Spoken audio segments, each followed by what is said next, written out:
just come in and talk. I was like,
Hey, all the puds up. Oh, yeah, how are you? Very good. How are you going?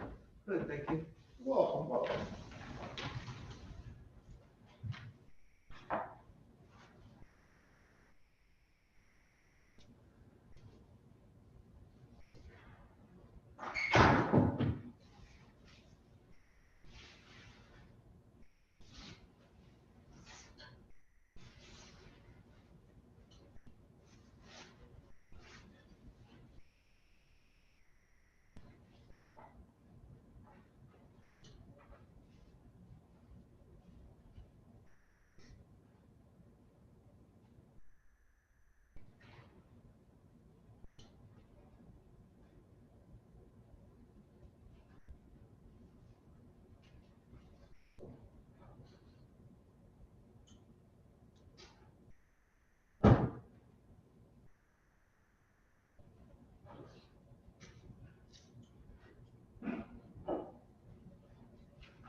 What you got? Does it make a difference where we sit? Is there Nope. a certain?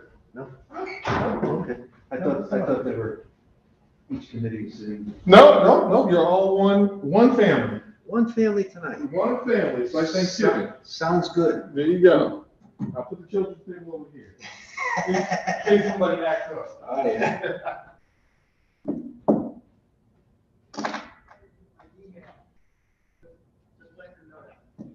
Good day, Officer Cole. Hey. Welcome back. Exactly. That's all. Go to the party. It's all having fun. It's all good.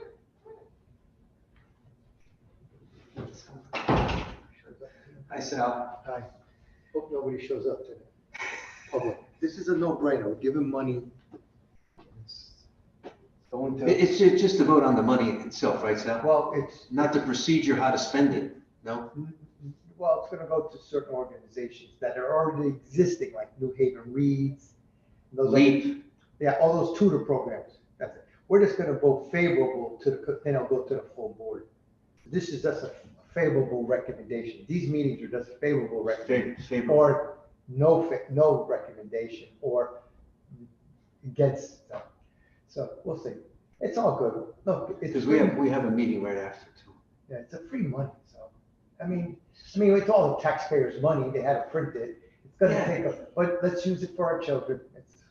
Yeah, no, I agree. It's gonna be a big undertaking to organize it all, to get kids out there who really need it, Sal. You know, No, but how are they gonna get to those organizations? You know, I don't know, Sal. I don't know. look, you've been a teacher. I know. You've seen, when you have a dysfunctional family, that child suffers. There's nothing you could do unless you pull it out of that. But when you pull it out, it goes into foster care. That's another bad. Yeah, they'll get better care, but it's still a losing, like my adopted daughter. How do we address the mother to say, we're here to help you, not embarrass you? We said, why don't you go into their kitchen and sit down, have a cup of coffee, and say, how can we help you? Because helping her helps the child. We try to help the child, but the mother, There's no support. Yeah. there's no support. No. Like I said, I don't have the answers, but I think I'm kind of right that we need to focus on that. You're right. That's what we should have, a team that will go to the house. We're not here to get DCF. We're not here. We're here, how can we help you? That's the purpose of it. That's what We we're. know the child's struggling, so we're coming to you. How can we help you? So we help the child. And if they get comfortable, then things will run. But if you go in there, So Sal, how does the money get distributed to these organizations? well, I guess we'll find out. I'm not I sure. think how much goes to, say, Leap or New Haven Reads is based on how many kids they get, basically. I don't know. I don't know how that works. We'll find out. I think it's a good start, because we're trying to address the issue. But it's hard. I can't, Oh, it's hard. this ain't Madison. I know, No, I know. Jeff Cost made a good point. I don't know if I said that. I did, I think it did. Remember? All the principals and superintendents come from the same pool, same education system. Some come from out of state, but basically the same pool from all They're our all schools. school different, no? But they're the same pool of all the universities where they get their masters. Yeah. All the teachers, same thing. Yeah. What's different? In Madison, parents have money to tutor or give extra, and they support. They can get tutoring for their particular kid and pay for it. That's the difference. Can't say that. But this is an opportunity, but a couple of key things. Can you find enough tutors? Can you get the right kids out there that want to go for it? So, we can't get the kids to school, let alone get them to an after-school program. Of course not. That's why some of them act out. Instead of showing people you can't read the word reading agenda, you act out and get kicked out of the room. Because they don't want to show anybody they can't read. Oh, I lived in Salem, I know. Like I said, I'm not the rocket scientist. I don't know, but it's common sense. It's common sense. Pay attention. Common sense. That's what I can't understand. We can sit anywhere, right? There's no particular, sit wherever you want. Yeah. They didn't get the name tags at all. Yeah. Do we need them for the first meetings? Yeah, it should be, let's see, it should be, I'll look at it. Is she in education? Yeah. I don't think so. How about that? No, here we go. You read it. Let me see. I can't see. I gotta put glasses on. Okay. Education. Sarah, no. Smith, he's not here. Decker's not here. Who filled in for Decker? The new woman. Crespo, didn't save it.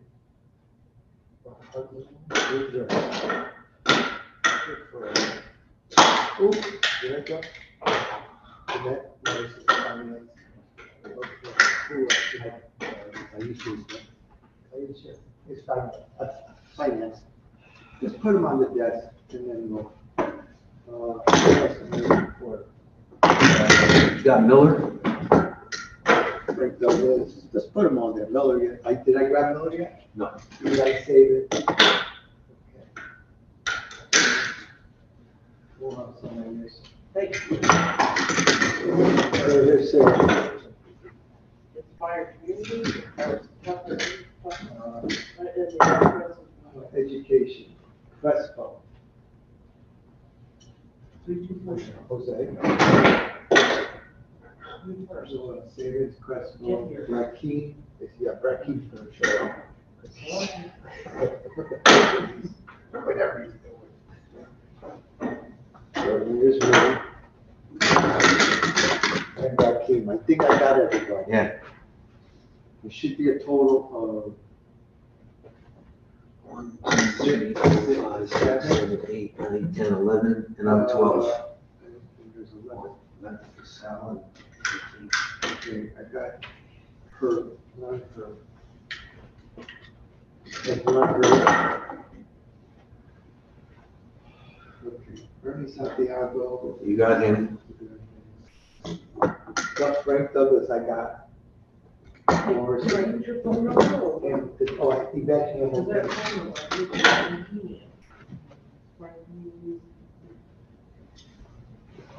That's at work, I right? think we got everybody. Yeah, that's gonna be a big group. Yeah. If they all show.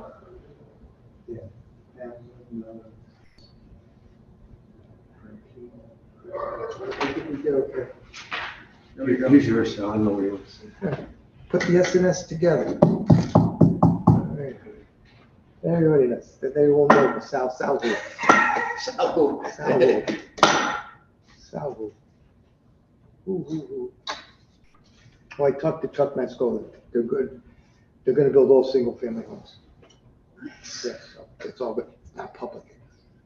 But I got him. I said, look, you go apartments, the neighborhood's gonna be crazy. So I'm trying to help. He finally admitted that he's over his head and he's fucking scared. He's scared. Sal's been in the meetings. I said, okay. I said, I'll help you. Now you gave me something I can sell. The other way, I quit selling. I said, you gotta understand, from Upson to Fort Hale to Woodward Avenue, that big square block, it's only single-family homes. There is no there's some that might be mother-in-law too, but basically, all one family. And we don't want to change the integrity of this neighborhood here. So they agreed to it. So I might buy one of those homes. Yeah. Yeah, 450 to 700, but that's what you want. I don't know. That's what we want. But you gotta boost the whole neighborhood. you buy one, so I'll rent it. Okay. I might buy one. They're gonna go from 1,200 square feet to 2,500. Ooh, that's good size. 1,200 be perfect. Yeah. But I don't know. I like rent. You got your house. I would never leave that. I'm gonna die there. Sal, that's beautiful. I know. I'll have you over for one day. That is beautiful. When you retire, we can have lunch on my deck when it's warm out. That's beautiful back there. I can imagine. I think I'm gonna have. How long have you been there, son? 25 years. Nice. A lot of work, but it's okay. No, it's a beautiful house. Look, They're all nice in that area there. everything is work. I try to tell everybody, if it was that easy, everybody do it. I bought houses, I was out in the snow, dealing with evictions. It's, nothing's easy. It's hard. You gotta work. You gotta, in America, you could work for it. If you work for it, you get it. Yeah, you're gonna have good days, bad days, but you're gonna have more good than bad. Bad. No, you're right, son. Yeah, If you don't work, you have more bad than good. a lot more bad. That's for sure.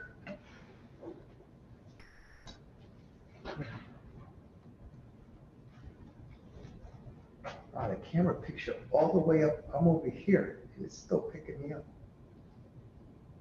Wow, the eye. Yeah, the angle. I know, look at the angle where I am. It's still picking me up. Wow. You want anything to drink? No, I'm good, Sal. I'm gonna get some water.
Hey, Mr. Douglas.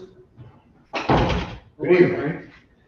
How are you? I'm good. How are you? All right. How's it going, all right? Good to see you. Let's see, do they have me at the table today or no? No. I asked Al, he said, I guess you could sit anywhere else. Yeah, I guess.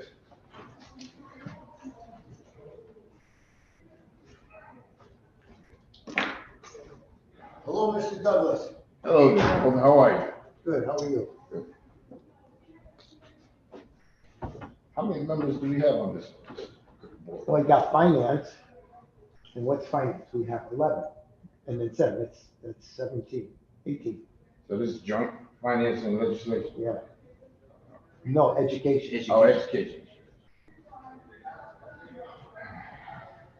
I got it, so I can hear.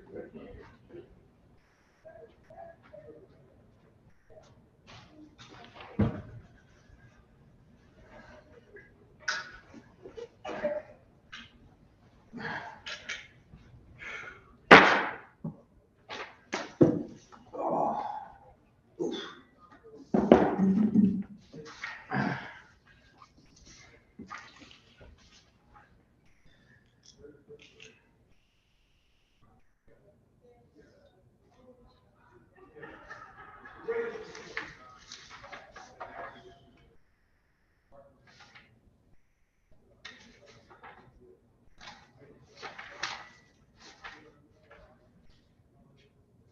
not a public hearing, it's Yeah, so recruiting, hiring, organizing staff, pay interns, high school students, college. So it's all there. So they have to organize.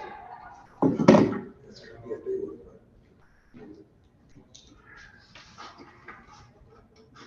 No questions to ask. Sometimes somebody can ask questions. just ask questions.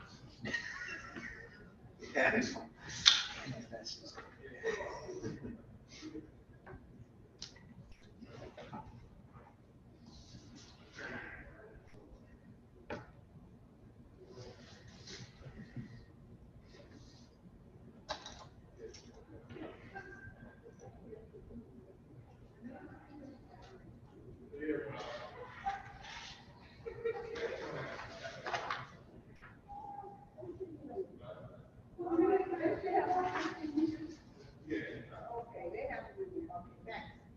So,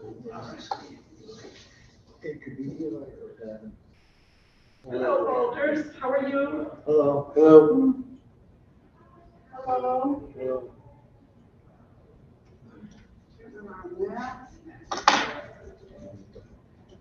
People already signed in and went away. Get somebody. People already signed in and went away. Inspired, community incorporated, that's all of them from Shelton Avenue. Okay. You wanna go up with me? Yeah. Yeah. One second. Yep, that's fine.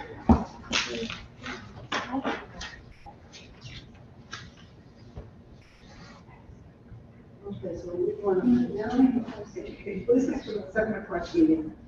Oh, then it's for the 6 o'clock meeting. Oh, no, that's staying. No, she went to the 6 o'clock. Oh, okay, that's the two. Oh, okay. So, Joint education and finance. Finance people go away. Let's go up there. Huh? You can sit in these chairs, because it's not a board meeting. We could hear better.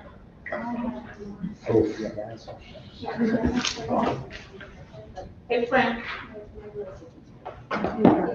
He's busy. He's got his gym. Hey, say. He didn't stop to talk to this guy. Yeah. Call me back next week.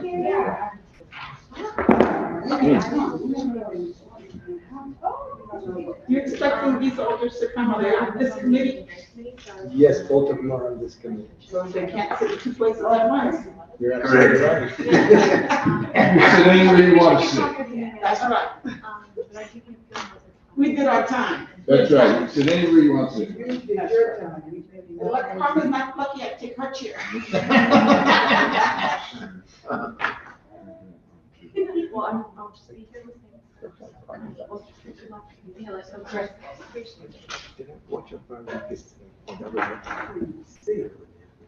Good evening. I'm getting a mask. Yeah. There's two different kinds, that or the N95. The N95 is the other, this is what's the blue box. Okay, I guess I'll, So I can choose. oh, yeah, I'll go. Thank you. You're welcome. And is it, like, while I'm speaking to, I can take it off. oh, thank goodness.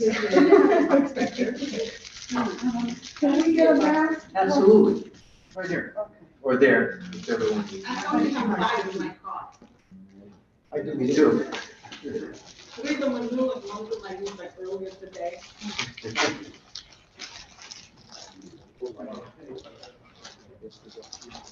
Oh. This is fine. And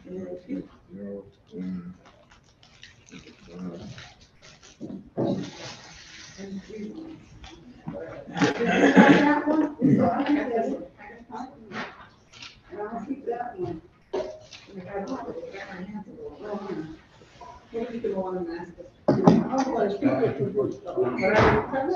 It's okay. Without. All right, just one more. Okay. All right, thanks.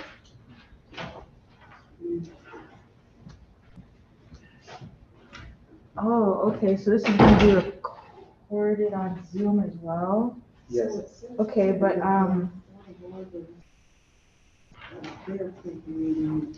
is there any way to make this bigger? I think you can, Mr. Lucas. Okay, well. Huh. Oh, let me ask. Oh, okay, I guess I can wait for him then.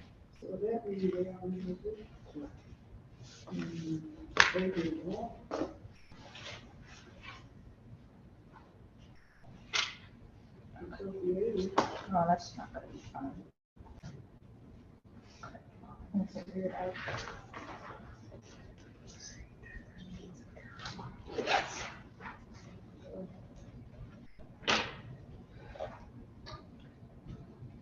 What's your name?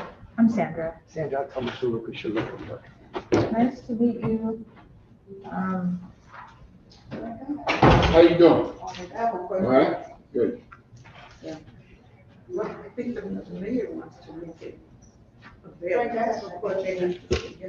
Have the Board of Alder's already said yes to the one?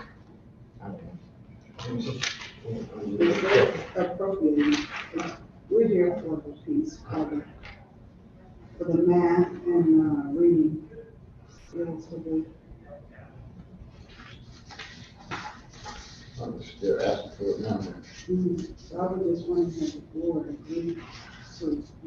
What is this for? Education? I'm not. The joint committee of education. Yeah, I mean, what committee is this coming out? Education? Yeah, finance I and, stay with that. finance and education. They fight too much for me. Oh, We'll ask the chair. Yeah, We'll ask the chair. that's all, So that the mayor wants it to happen. So, see if I just want board that they approve, they approve. How you been, all right?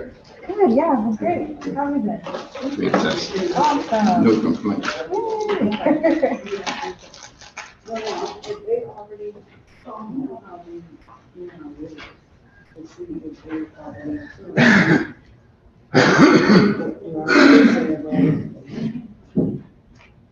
They been working on it. If they already. Sure, let me see.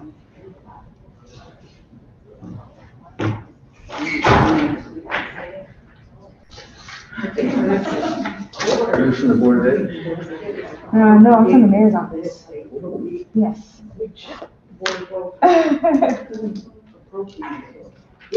How's he feeling?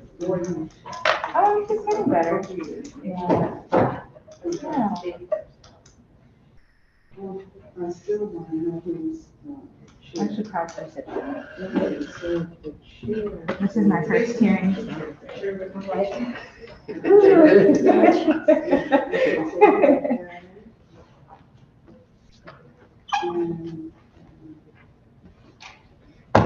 Oh, so Adam and Eli Salmon. You'd like to see from Ward 1, or is it, no, he's Ward 8. Seven. He used to be the older for the college campus, the Ward 1, mine is over here, 7. So, about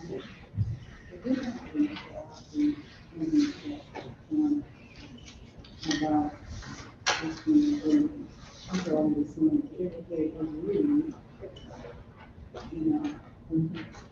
I'm going to say this.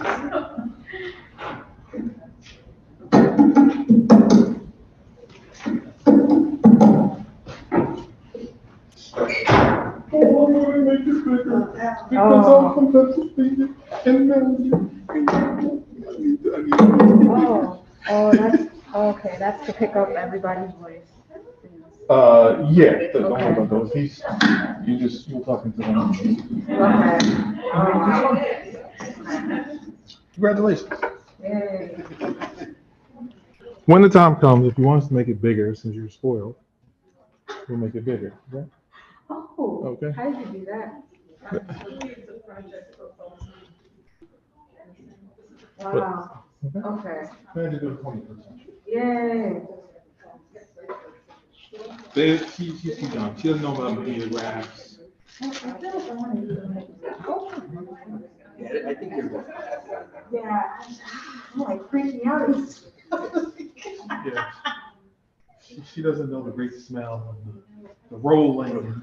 I want you to Google videograph today. I feel like I've seen that before. You probably got it in the museum. She didn't teach. She taught in Philadelphia Public Schools. So they might have actually still acted useful. That's hilarious. It's very funny. They bring my absolutely. There's one I can tell. There you go. Yes, yes.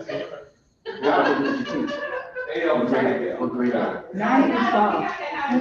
Yes. Yes. Yes. That was fascinating. But I loved, well, I loved the Oh, actual classroom and I'll leave instructions. relationship. It's not everyone. That's okay. Yeah, you know, people, teaching is challenging. I mean, there's not that many sessions where you Every day you do. have Then we have 25, 18 kids saying, all the way. You have to do that. I used to tell my kids when I was in high school, you have to be like an actor. That's absolutely correct. You grab You one have cup. to get engaged. Exactly. It's true. Yeah, I did do musicals when I was at middle school, so I relied heavily on my. You need to get through excitement. Exactly.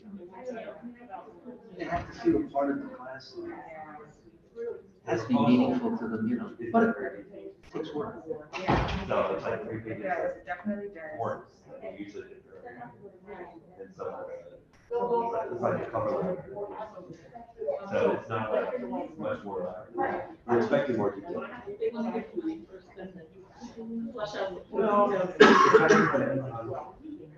Some of the questions, trying to build something, just putting money into community organizations, doing community work. So I think we'll learn more if we ask questions. Because as you know, there's plenty of literature.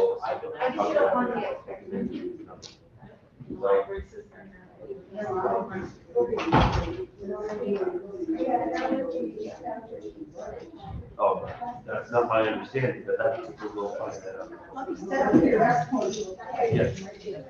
It sounds more like money or something.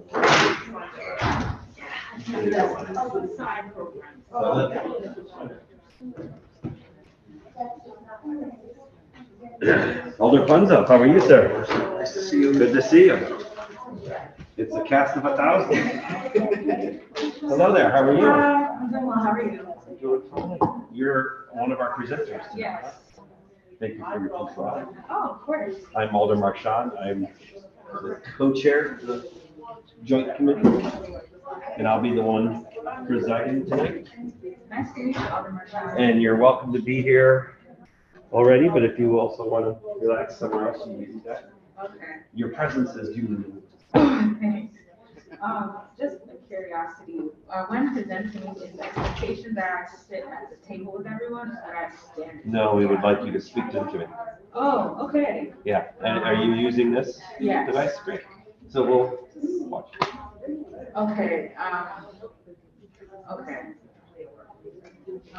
I'll let Mr. Elmer, because I'll need the slide to progress, the slideshow, I'll need it to progress. You can't run it from that machine there? I did it earlier to try to make that happen. Okay. Yeah. Well, Al will definitely assist you. How are you? Hello. Just gonna grab this. Okay, please do.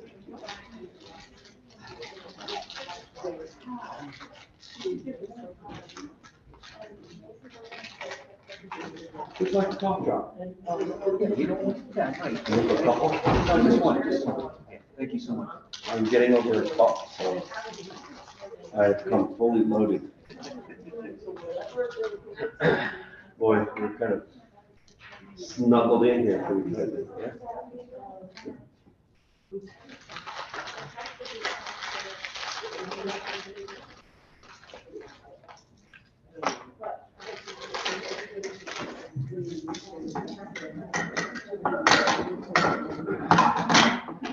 Hope that these colleagues can get to them as they come in.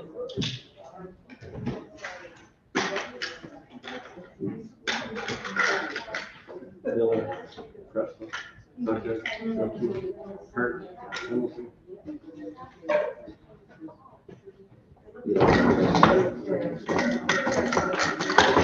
That's me.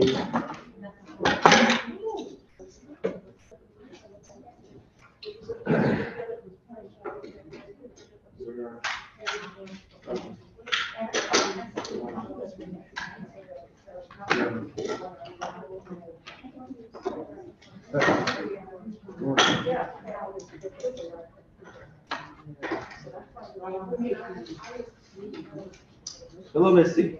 Hi, Misty. You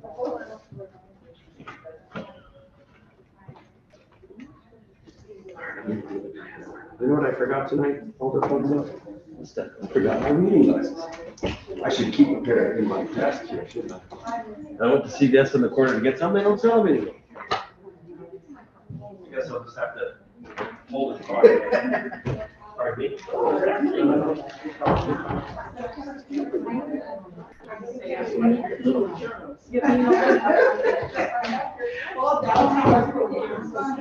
true. True enough.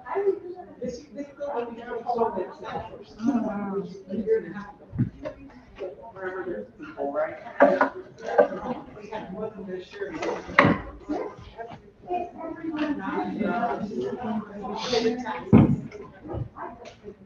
They have lots of people. What I mean, I think.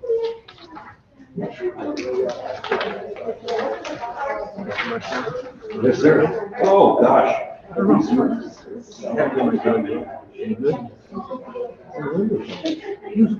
Thank you. I have 2 pairs. I'm much obliged.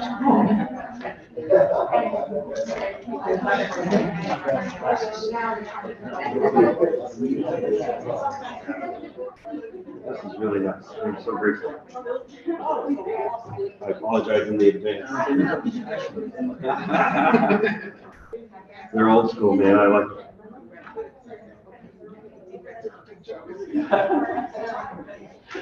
I have an image to uphold. Every picture of me in a public hearing, I'm asked to have glasses. It covers up the face that I'm like, tired.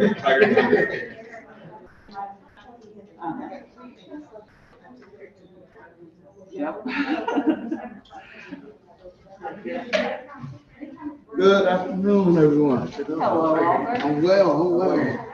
Hey, Mr. Vice Chair, how are you? Please. And, your name? Now, Mr. Chair, I have to send a copy. Well, we might be, that's what we're trying to do. Okay. That's what we are attempting to do. Thank you very much. All we can do is try, right? Hello.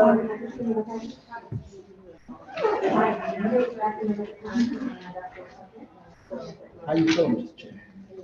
I'm just feeling much better. I will preside. Yes, indeed. And Alder Saban is going to be right next to me. He will assist me as co-chair. Alder Kurt will keep me on the straight and narrow, make sure I don't mess anything up. And if I don't forget your name, plate, plate,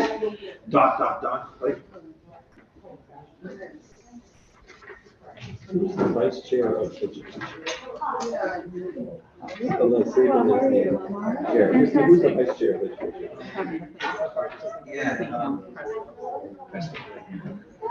We're gonna be really soon. And he's not gonna be here. Right here. Would you do me a favor? I wanted that space. Alderman Johnson. I just want to make sure like I'm addressing the committee and I keep my mask on while I'm addressing the committee and speaking and presenting. If it is allowed for folks when they're talking to lower their masks, if it's easier for you to speak that way. That would be nice. Thank you.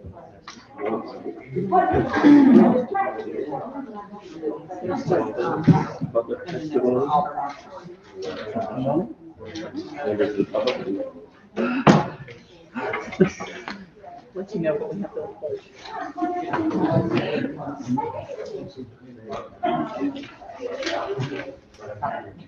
Oh, boy. Double books. You are double. Me too. I had a city pledge tonight. Welcome. I'm gonna miss the first item, which is probably gonna go.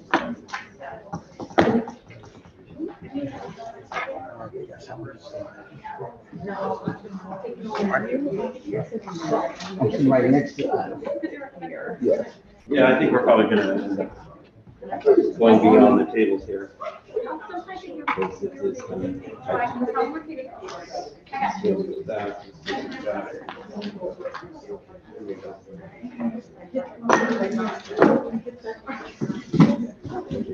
Hello, Alder DeCola.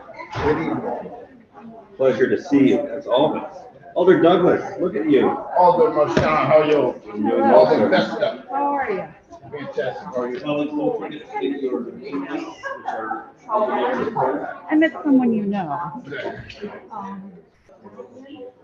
Oh, yeah. Yes, he's we have quite a lady. Oh, yeah, sounds great. Thank you so much. At base.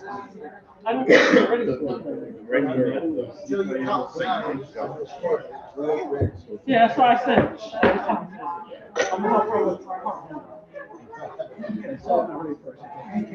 Yeah, okay.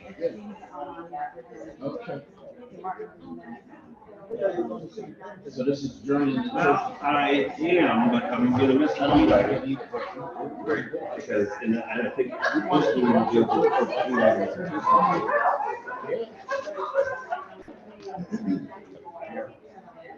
Yeah. Gotta keep that one open. That's the only black Catholic church in the East Coast. Good evening, ladies and gentlemen.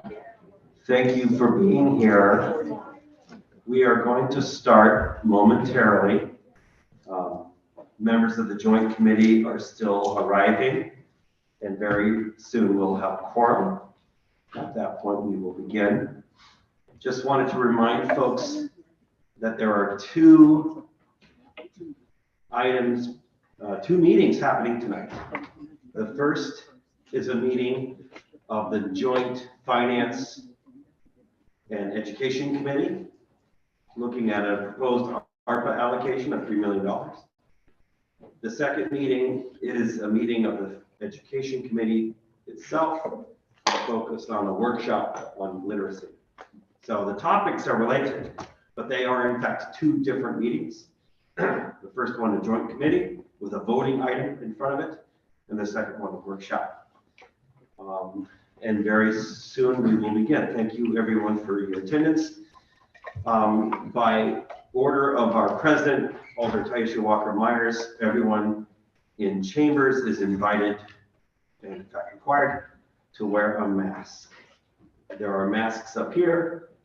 There might be some on the table over there if you don't have one. And we're grateful for everyone who's here. We'll begin shortly. Thank you.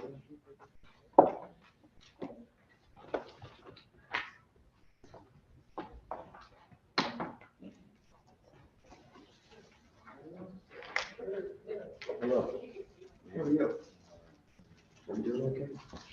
I'm looking super stylish because I'm wearing all the things I was reading. You kindly lent his eyes to. I forgot. I thought that was all.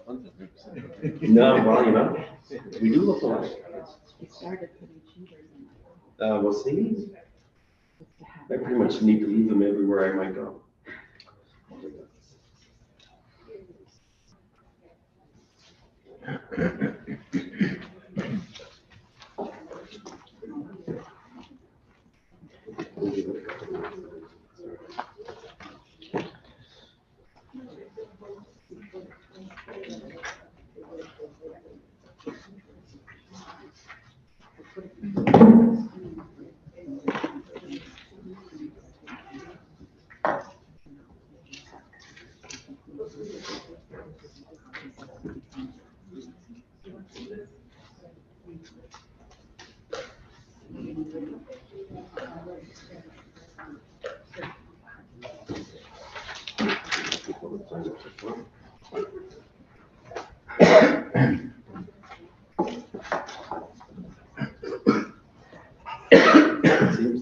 this is a different people. Part of the organization, so I'm not sure that each person is going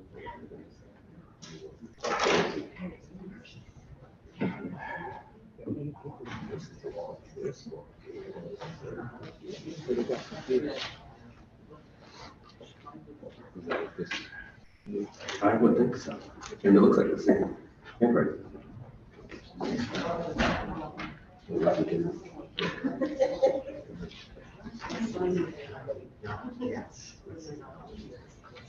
We just call one by one. And say,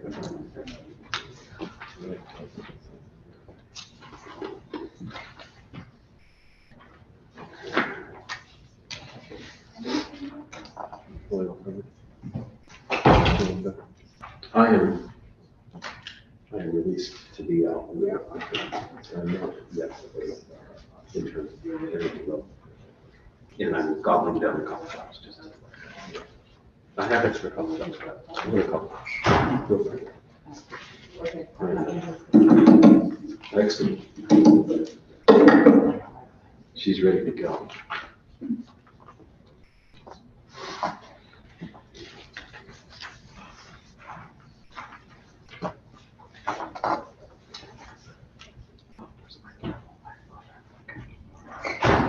Is it? It's okay.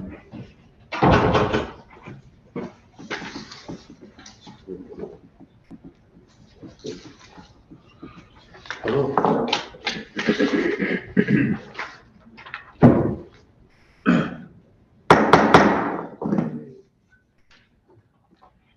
Okay, we're recording.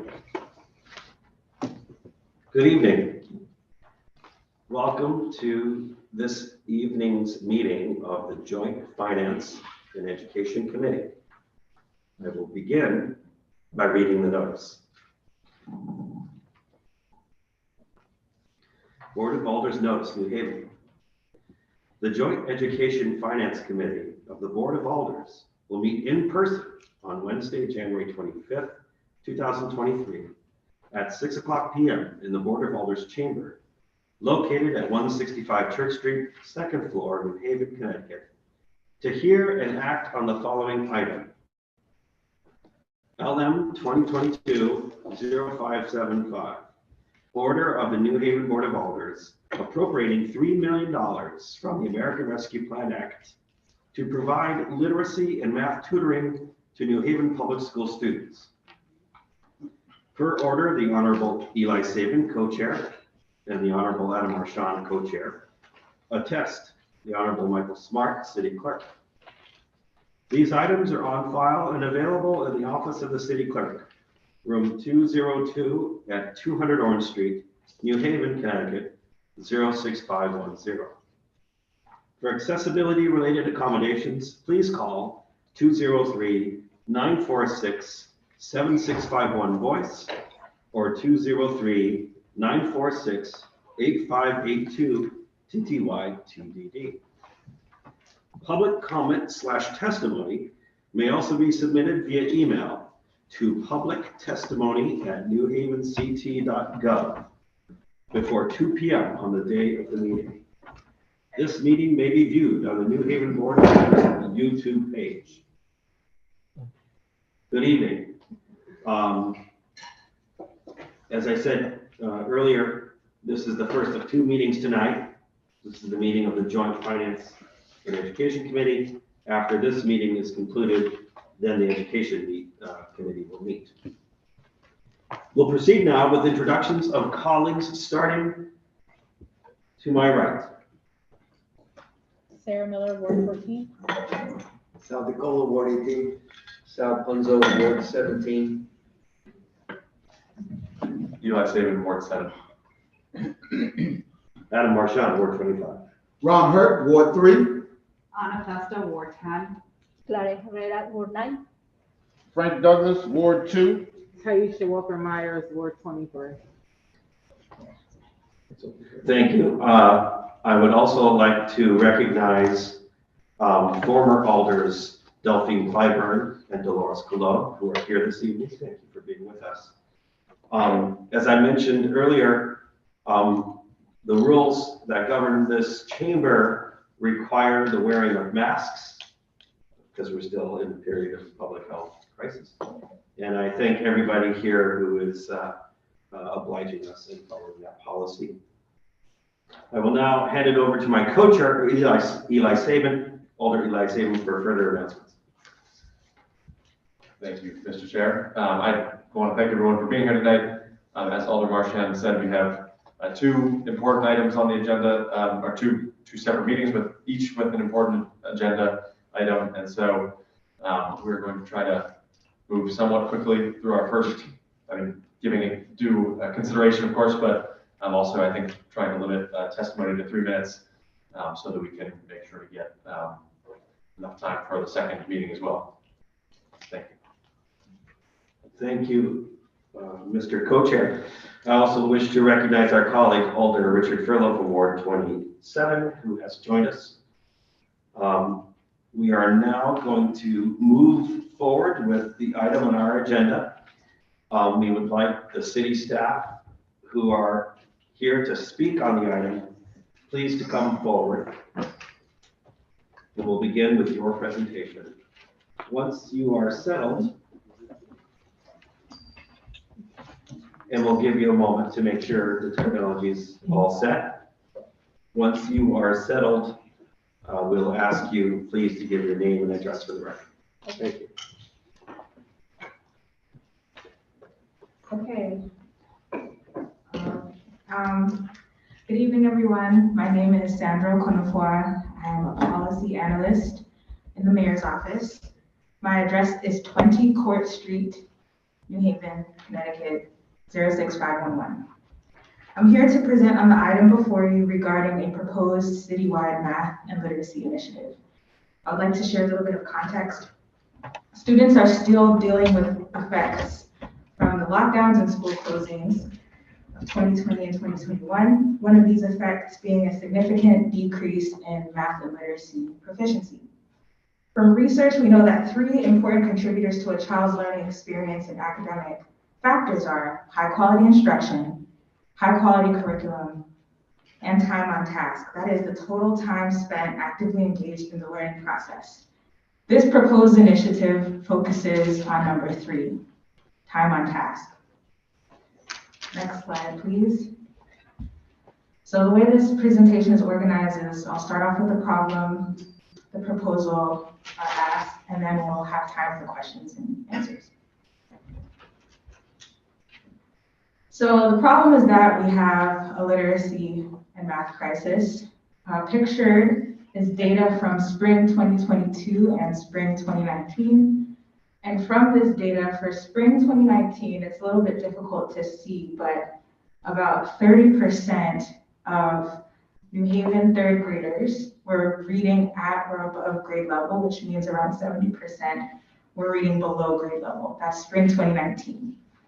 3 years later, spring 2022, we see that 83% of New Haven 3rd graders were reading below grade level. That is a marked increase in the percentage of 3rd graders reading below grade level, which we can attribute to the pandemic. The numbers are very similar for math, with, of course, another drastic increase in the number of, or the percentage of New Haven Public School 3rd graders that are performing below grade level in math. And this is not a surprise to the district, which is why I have Assistant Superintendent Keisha to discuss what New Haven Public Schools is doing to address what we're seeing currently. So good evening, Board of Alders. Keisha Red Hannons, Assistant Superintendent, New Haven Public Schools. Address 155 Hearn Lane, Hamden, Connecticut. And so we've come before, we know the Education Committee, we know the Finance Committee is watching closely as well, our current initiatives that are taking place in New Haven Public Schools to address chronic absenteeism. We have our Project ACE, our Attend, Connect, Engage program, where we're connecting with families, youth, in the community as well. And literacy, we'll be presenting on it in an hour. Our comprehensive literacy program, that adoption and pilot program that's underway. In math, we've adopted a new core curriculum, our iReady Math program. We're waiting patiently for our winter assessments to be completed to see the progress made in math as well. And as we address mental health, we have our school climate surveys, but also our SEL supports for students are critically important. You may have also noticed, we're also talking about staff. And so the partnership with Educators Thriving, you may have also heard about with NHFT, our Federation of Teachers, and AFT to ensure that their well-being is taken care of as well. So those are some current initiatives, but we cannot deny that we want the support, and Sandra will go into it around the proposal that's coming before you tonight around tutoring support. Thank you, Assistant Superintendent Keisha. I asked her to speak because I thought it would help contextualize this initiative we're proposing, which is indeed a supplement to the work that's already being done in New Haven Public Schools. So it's a 3-component initiative, the first of which is after-school programming. We said after-school programming, but we envision that it will be an in-school and after-school model where we leverage trained volunteers to provide high-dosage literacy and math support in school, after school to 1st through 5th graders, and we'll define what high dosage means in the next slide. The second component is community engagement, where this initiative will partner with a diverse set of community organizations in order to facilitate citywide literacy and math programming. And the third component of this citywide literacy and math initiative is parent and family support, whereby parents and families will be provided with resources to support literacy and math development of their children. Next slide, please.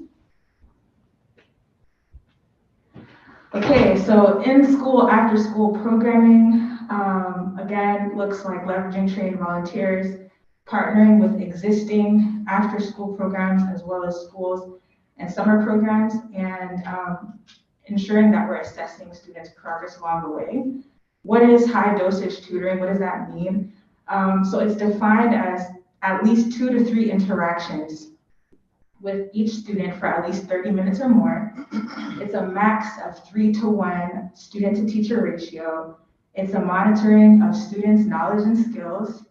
It's also the training and development of tutors to ensure high quality support for students. And it's a way to support work that's already being done in the classroom and to extend the reach of teachers. Next slide, please. High dosage tutoring is not a replacement for high quality instruction in the classroom. Tutors are not a replacement for certified teachers. High dosage tutoring is not a standalone project. It's not unempirical, so there's evidence-based practices that will inform the work being done. And it's also not a quick, easy fix. So I want to briefly go over some case studies for that, sort of go into our thinking around why we believe that this initiative is worth considering. The first is North Carolina. So before the pandemic, only 36% of North Carolina 4th graders were reading at or above grade level, according to NAEP education data. Unfortunately, NAEP education data is not available for 2020 nor 2021.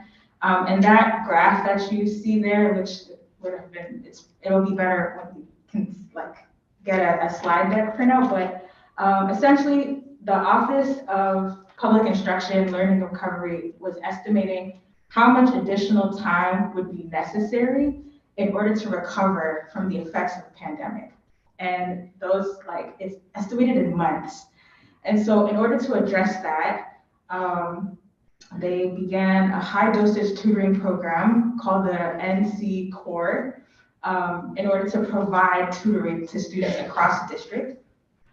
And they basically served 2,500 students in their first year.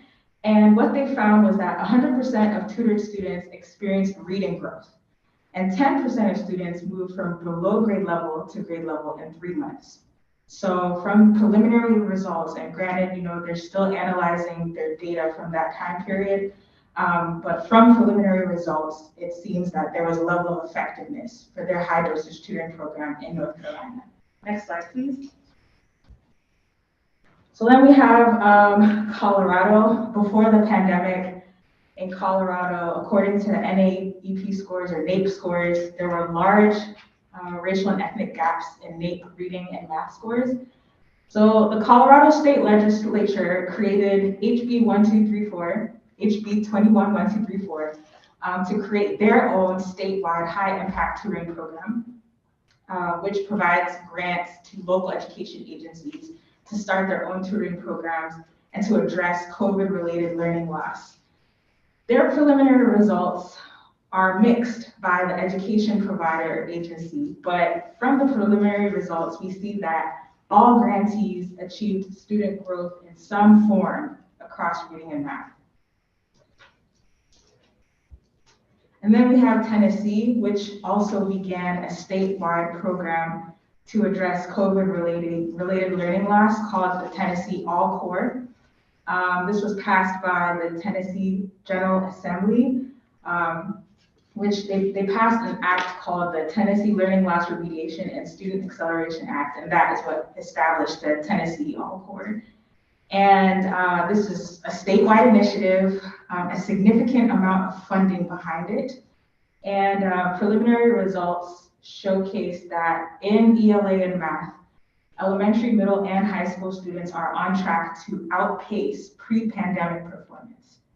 And so I submitted these case studies to you all to showcase that this is a trend that's being adopted countrywide, providing high dosage tutoring to students to increase time on task and provide additional support in addition to what's going on in schools, because that is what is needed in order to address learning loss as related to the pandemic. Next slide, please. So the second component of the proposal, and I'll move it quickly during these two parts, but we definitely want this initiative to engage the community.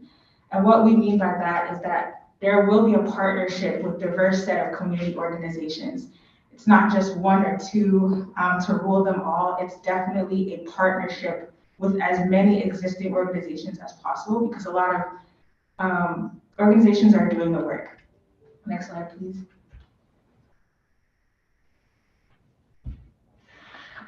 So the organizations that will be selected as part of the RFP process will be tasked with identifying existing literacy and math partners. And they will also be tasked with creating collaboration between these partners to provide large-scale programming. And finally, we have parent and family support, whereby this initiative aims to provide parents and families with resources to support literacy and math development of children. And so one thing that we aim to see is a partnership between the organizations selected through this process, if approved, and the NHPS Office of Youth, Family, and Community. It would be wonderful if the organizations selected facilitate or host some sort of like family literacy math nights. And also it would be important to liaise with school-based and community-based parent organizations to assess and meet parent needs in providing that literacy and math support for their children. In terms of the number of children served, the goal is to start off with 375 children across existing organizations and scale up to 1,500 students by summer 2025, with the number of volunteer hours needed ranging from 1,500, and that would be 4 hours per student, up to 6,000 hours in summer 2025. One idea that this initiative is proposing in order to leverage the resources of this city is to engage businesses and business owners to donate employee time to tutoring NHPS students at about 1 to 2 hours per month per employee. And so that concludes the presentation, and I would like to invite questions at this time. Thank you very much for your presentation.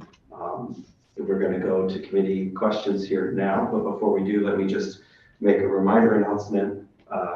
First, just again, thank everybody who's here to hear about this very important topic, this proposed expenditure of federal dollars. I want to remind everyone that by the rules of the Board of Alders, wearing a mask is required when you're inside the Alders chambers. If you need a mask, let us know and we'll get one for you.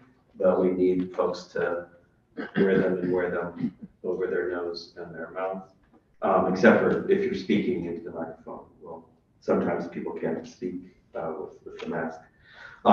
We thank everybody for being here. We're now going to have questions from committee members. The floor is open. Alder Festa. Thank you, Mr. Chair. Thank you for your presentation. Really appreciate getting a clearer picture of what the intent is. Of course, there are so many questions that fly, which is, I guess, why I'm going to ask you some. In the letter from the mayor, it states that recruit and hire organizational staff, paid interns, high school and college students and volunteers. Why do we need to hire and recruit staff? Don't we have internal staff? And then the last slide mentioned, you know, all these volunteers that are to be recruited. Can you just speak on that or clarify what is meant by that? In terms of the latter question, when you said volunteer staff, like, were you referring to the number of, that was the number of hours, not the number of volunteers?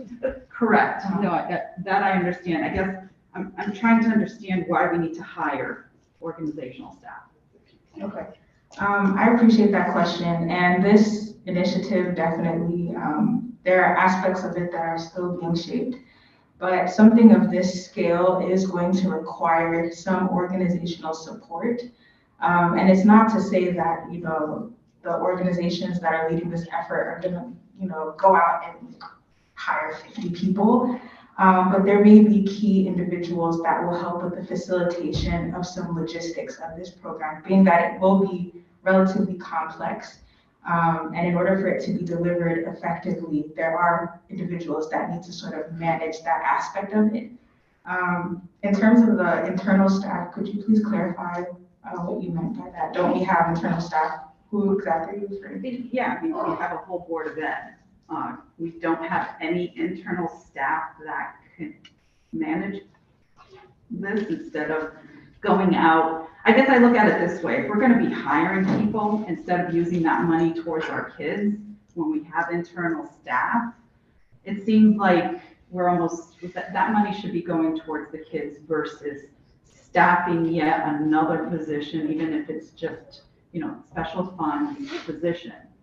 Do you know what I mean?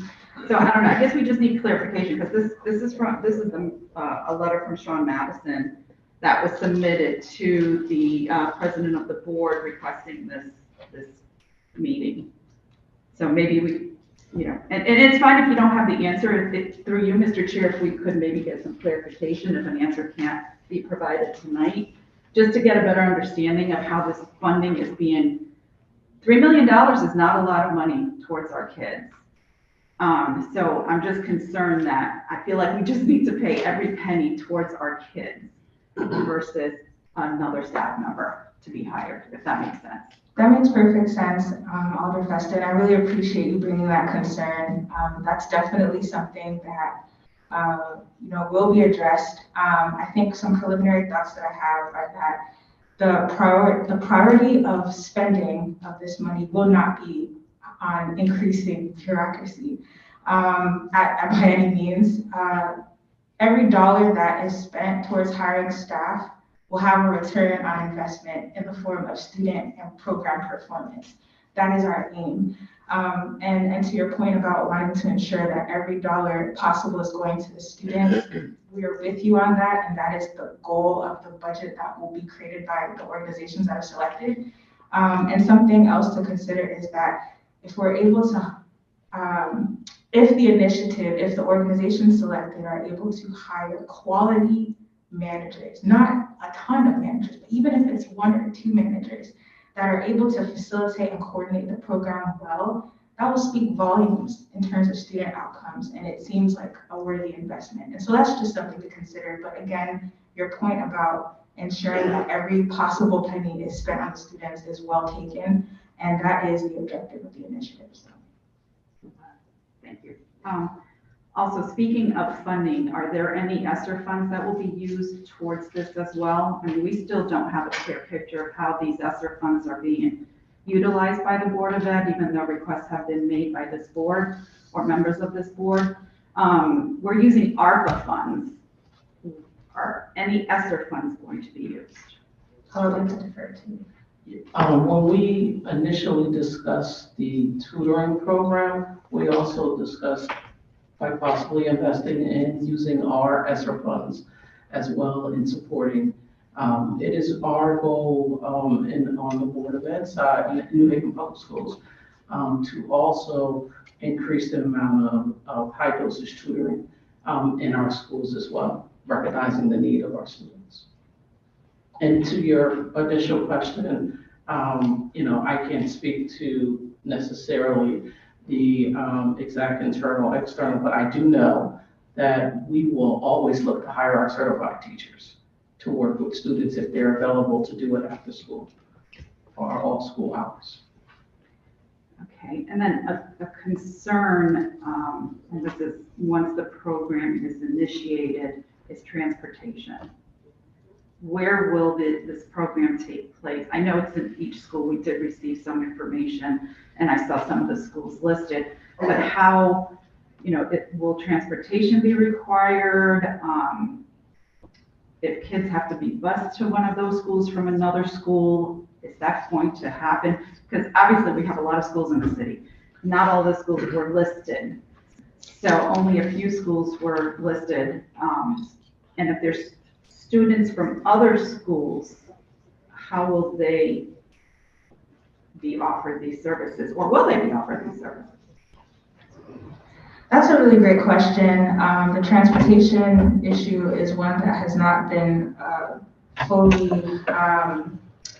fleshed out, but the ideal is that we're leveraging existing programs such that students who are in these existing programs will not have to travel, which will not necessitate transportation. So to the extent that we can identify those existing programs, organizations where students are already being served, and we just build capacity so that we don't have to get too deeply into the logistics of transportation that may cause issues.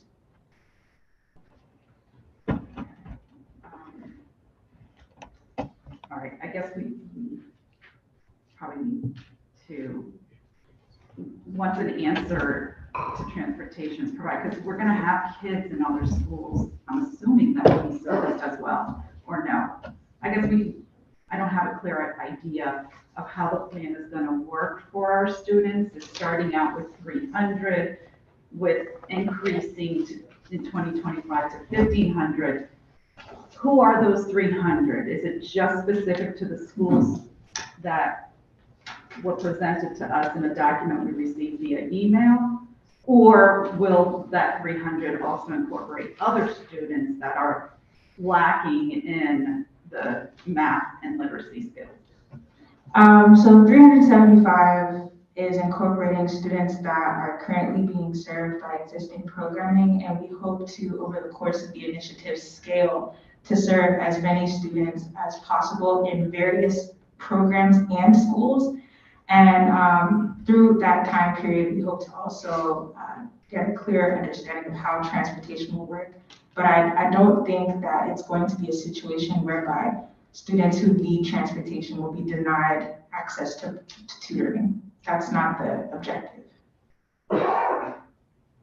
Okay, Mr. Chair, I think those were my 4 questions. I will yield to my colleagues, and I do have additional questions if my colleagues don't.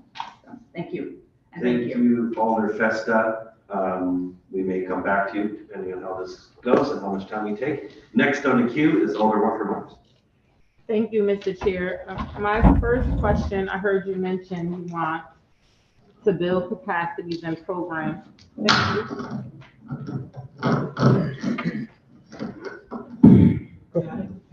I heard you mention you want to build capacity and programs that's dealing with children that might need this tutoring. How are we actually going to do that, right? Because I know we have large entities like New Haven Reed that have a target population, but I also know other smaller entities that might not have 100 kids, but they're dealing with 10. So how are we gonna include them in the process? Because when I think about community, that's what I think about.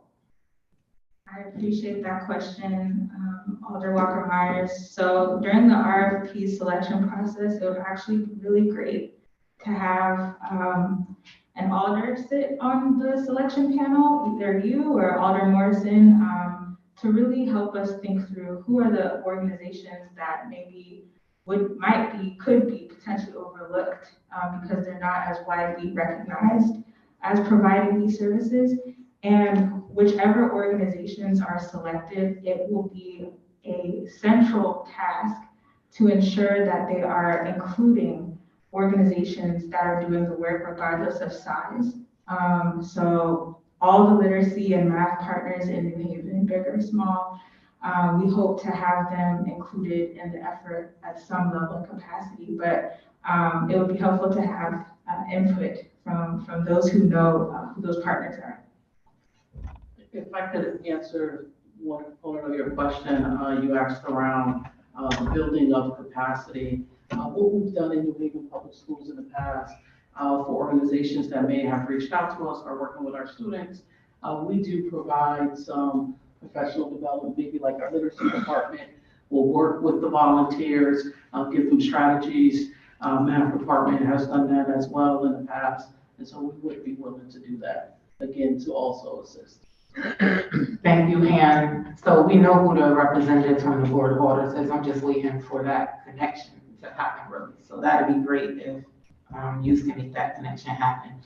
My second question is, so the data that comes from this program, who would be collecting that and where would it be stored at? That's an excellent question. I don't have an answer to that question currently. I just know that data and evaluation is incredibly important to better understand the success of the initiative, and that's something that the organization selected will take the lead on and help us figure out, okay, who is going to collect the data, how will it be stored. So it is something that we're thinking about, even though we don't have the exact answer as to who is going to be doing it. So the larger company that will come out of the RFP or the larger organization would possibly be the person collecting the data, right? Not necessarily. They could be the ones, or they could partner with other organizations who could be the ones. And then, so we're trying to address the fact that we have a number of children in our New Haven public schools that need to be brought up where they need to be in reading and math. So I guess my question is, are we using that data to drive into these programs, right, for the extra tutoring? Because I don't know, the way my mind works, I remember years ago when my kids was in school, right, if kids weren't meeting a certain criteria, it was mandatory summer school, right? So, like, are we using that data to drive into them programs? Because not all programs, but some have children in them right now that's doing well in reading and math. They're doing okay, right? So I just want to make sure that the population of kids that we're trying to target, we're actually servicing through this $3 million if approved. If I understand your question correctly, I would say that yes, we are using that data, and it's not just going to be students in these existing programs, although students in the existing programs are a starting point. But the goal is to definitely target the students who have the most need, which may not necessarily be reflected in the programs that exist currently. Then my last question, Mr. Chair, is, so this program heavily involves volunteers. Do you have an alternate plan if we don't reach the number of volunteers that we need to actually make it successful? That's a really good question, because Plan A and Plan B is volunteer labor, but understandably, it's important to think of alternatives as well. It's possible that we could, honestly, I'm going to say that we're going to exhaust every effort to recruit as many volunteers as possible, because we do want this to be a sustainable effort, which, is important given that, $3 million will exhaust itself. And that's going to be our priority, is identifying volunteers. There are many, many individuals in New Haven that, would be a great fit for tutoring, and many people that want to serve, and we feel that we could find those individuals. But in the event that volunteer recruitment and retention is a problem, we're open to looking at other models, which, could look like internships or things of that nature, but that's definitely not the goal. I will hold the rest of my questions, Mr. Chair. Thank you for the information. Thank you for the question. Thank you, Alder Walker-Myers. Before we move to the next colleague with questions, I was remiss in not earlier recognizing our colleague, Alder Darrell Rakeen, who has joined us. Next on the list is Alder Miller, and then Alder Ponzel. Thank you for the presentation. I appreciate it. I wonder if you could talk about, you said that the focus is on out of school, but there will also be some in school. I wonder if you could talk about that distinction and also how that choice was made. My understanding is that the US DOE is making a different choice in focusing on in school, and that a lot of in school tutoring, and a lot of the literature is showing much greater impact when the tutoring happens in school in alignment with curriculum and collaboration with teachers, et cetera. So I wonder if you could clarify how much in school, how much out of school, and why that decision was made. Thank you so much, Alder Buda, for that question. It is indeed the case that literature showcases that in-school tutoring is more effective. And so with that, I wouldn't say necessarily that our sole focus would be on after-school programming. It's just that we want to ensure that we are leveraging existing partnerships, which do occur in after-school programming.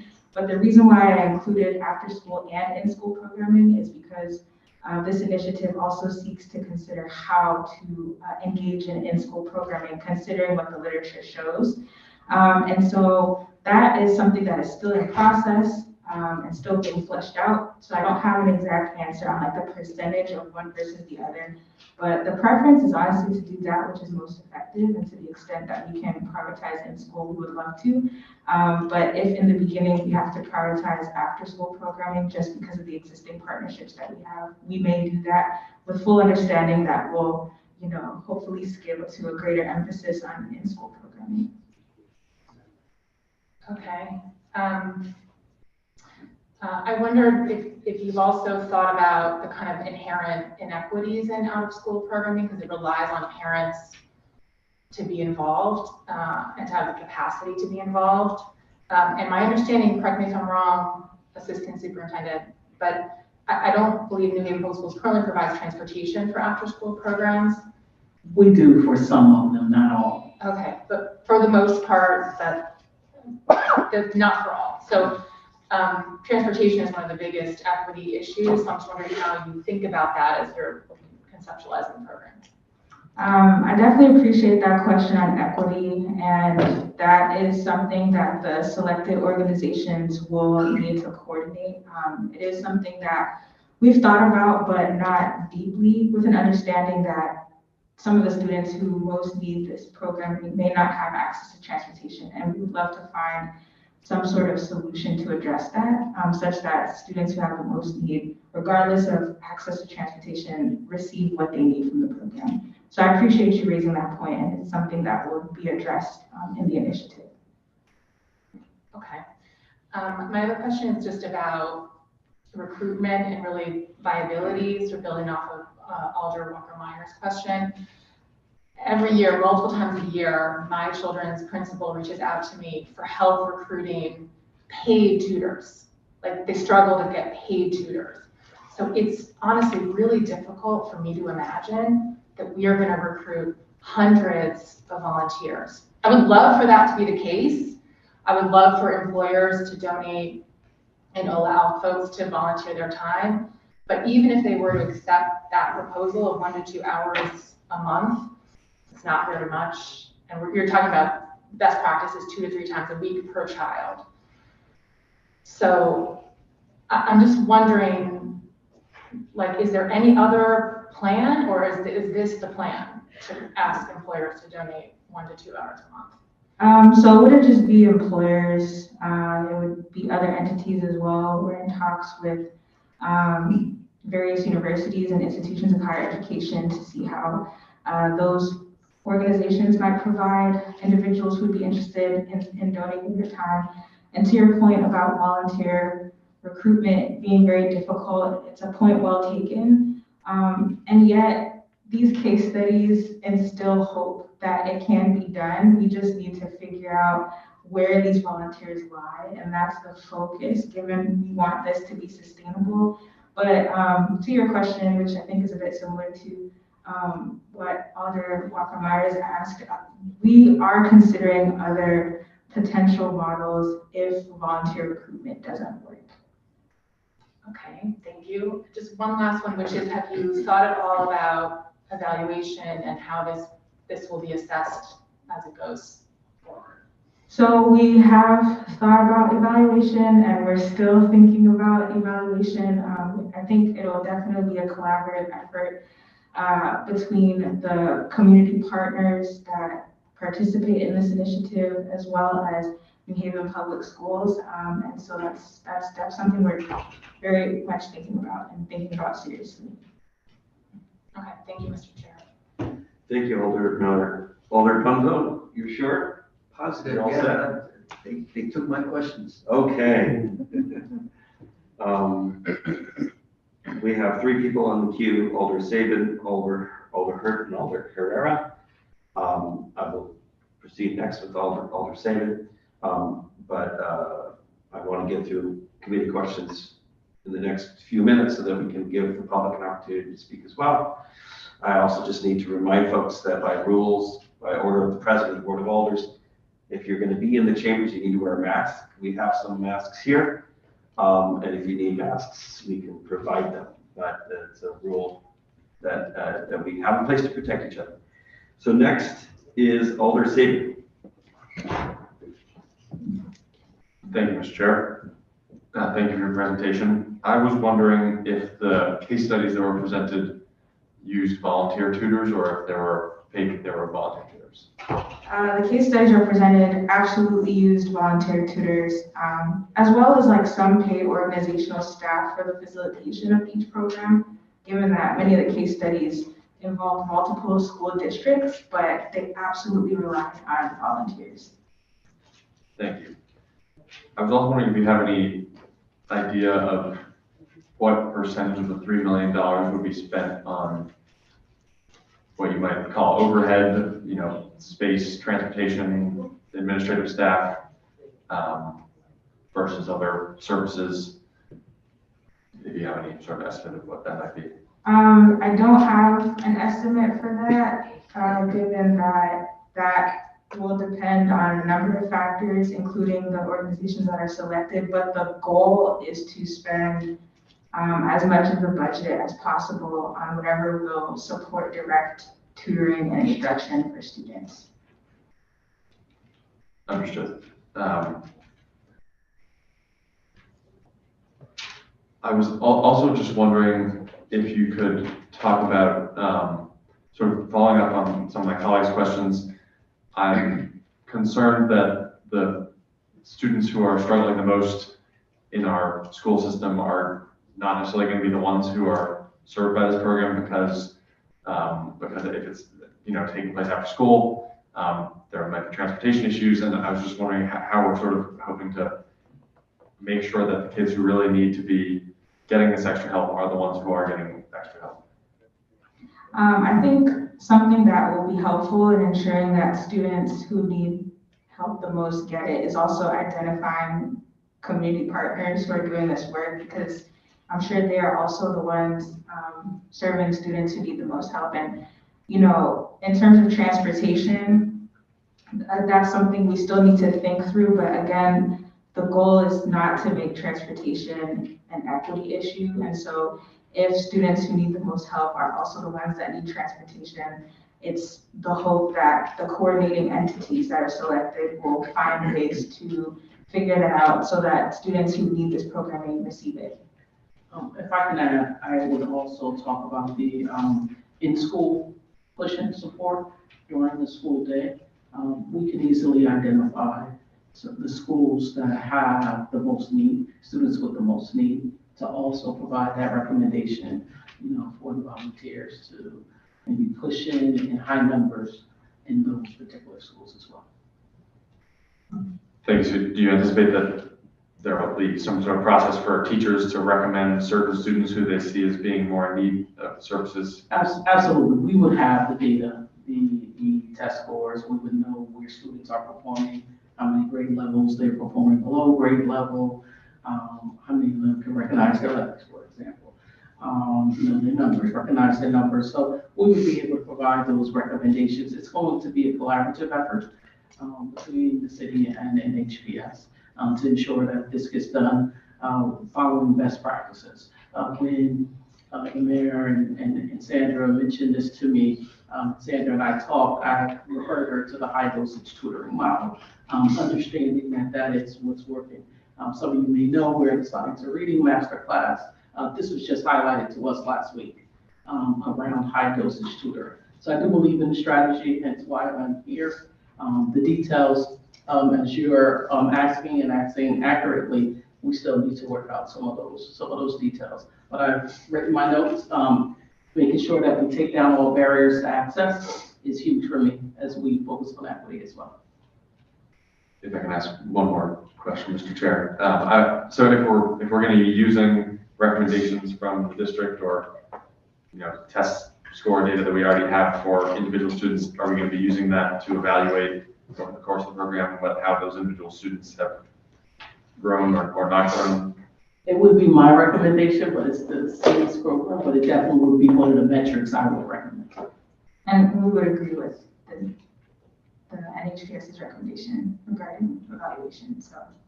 Yeah, thank you. Thank you, Mr. Co-Chair. Before we go to the next committee person with questions, I'd like to recognize our colleague from the 22nd Ward, Alder Morrison, who's joined us. We have two people left on the queue, Alder Hurt and Alder Herrera. For the moment, I would like this to be last call on questions so that we can move to the public portion. There may be time for a question or two after that, but that's the way I'd like to go, given that there are two meetings that are happening tonight, and we still have to hear from the public on this item. So next is Alder Hurt. Thank you, Mr. Chair, and thank you for the presentation. Today I had a phone call from a constituent who told me that her son is not going to school. They would like for me to come and talk to the son. And how will we do that on tomorrow? I want to find out what's going on with him, just why he's not going to school. Pandemic happened, true, but everybody's back in school, so I'm eager to find out more about what's going on within him. The question I have tonight is, if we're going to be if this program is going to be volunteer-based, I need good presentation, just a breakdown. What is the $3 million going to be used for?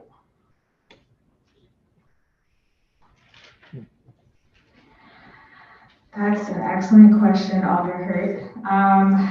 There are a number of costs associated with running a program of this scale, all of which are not known at this point in time, but some of which could include things like licensing for various tools that may be used in literacy and math instruction. We're not clear on exactly how transportation will work, but it could be that transportation might be a cost if that is to ensure that every student who needs the program has access to programming. There is a plan to, we will need to have staff hired to coordinate the program, but that doesn't necessarily bring us to $3 million. But as I mentioned in the very beginning, there are a number of costs that are associated with providing tutoring to students and support to students. There's going to be citywide events. That's going to cost money. Supports for parents and families, that will also cost money. There's just a number of things. And this is also over time, so it's not all in one year. And we're scaling up. So there are a number of things seen and unseen that, will require a significant amount of money to make the program work for students. Thank you. Through the chair, when you do have that data, please, you can get access to that. Thank you, Alder Hurt. I'm sure we will definitely be following up on more details. Alder Herrera. Hi, thank you for the information you provided. And I hear about training and participation in every session and everybody getting involved. That sounds very inviting and encouraging, but I don't hear much about the strategies. What is the real strategy to, and still hearing and reading again, it's gonna be a training, we're gonna train these people with the volunteers. So there's not only how much money is gonna be invested to train all these people, but also how efficient it's gonna be. You already mentioned a little of a strategy. It's gonna be the schools, gonna be having standards for the students and gonna need more help. But what is the real strategy for all of these groups for everywhere? They're gonna be trained in how they are gonna be efficient to provide the help to the kids. I don't see a clear map that, again, it's very inviting. Everybody's included, everybody can. But remember that this is not everybody's problem. It's the kids that we need to focus. We need to focus, they are gonna receive the appropriate training in the appropriate time to do it. And spending all of this time and all of this effort training people without being trained and training other people, what's the result for the kids? So, I made my opinion only is just the staff in the schools already have the kids in the know. Use the schools inside the schools. They don't have to go everywhere in having this. You're gonna have someone already trained in what they expect that's what they do for living. Use those skills to train our teachers that make their new skills. Is Hannah Mom also my face already grown up, but I remember that Alder Herrera, I'm sorry to interrupt you. You were asking questions, so I think one question implicit in what you said so far is, what is the training program? Yeah, what is the strategy? And then the second question is about how they planning to impact those strategies to the people they are training. Gotcha. So what we've done in the past, just to make you aware, we've met with, let's say LEAP, for example. We've met with them, they've sat down with our literacy supervisor. She's provided training to the staff at LEAP to work with our students individually and in small groups. We're able to do that as well. As the number of volunteers grow, there may be a recommendation from us to say, you're growing at scale, maybe here are some companies, consultants that may be able to come in to provide strategies for the volunteers to utilize as well. I'm a believer in professional learning. I'm a believer in training. You don't just put anyone, in front of a student. We're certified teachers. We've taken time to go to school to learn how to help children read, right, and do numeracy. So I echo your sentiments and understand the importance of it. As I stated earlier, for us, we're always going to start with our certified staff. We will always start with our certified staff. And the high dosage tutoring is not meant to replace them at all. And so it's a supplement to provide supports. That's why we talked about the in-school supports for teachers as well. For students, I'm sorry. And are using all the schools, using all of these training in the schools? So if the model is such that tutors can come into the schools and push into the schools to provide some support.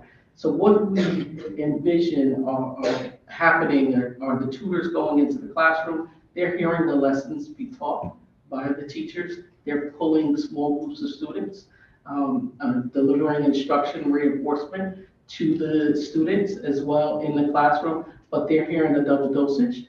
The students are, and the tutors are working side by side with the teachers. Thank you. Thank you, Alder Herrera.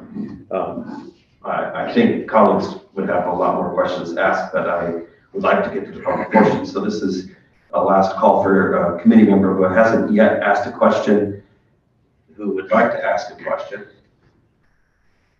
And seeing none, we're going to thank you, ask you Mr. to. Chair, excuse me, I just have one. It's just on the time frame.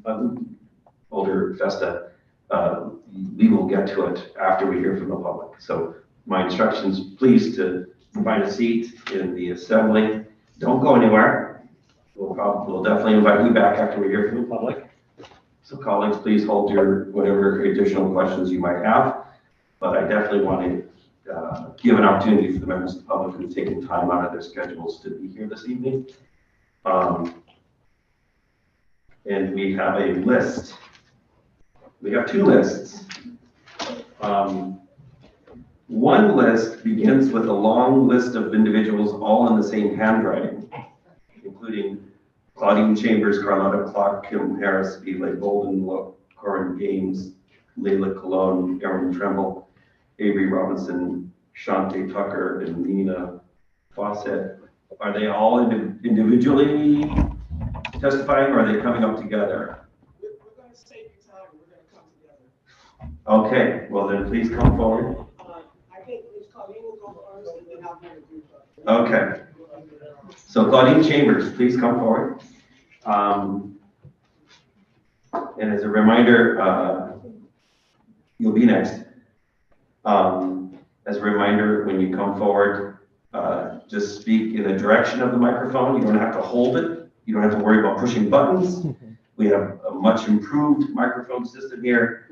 They generally speak in the direction of the microphone. It's going to pick it up, and start by giving us your name and address to the record. We're going to try to keep people to 3 minutes so that we can get through everybody and still hit our schedule.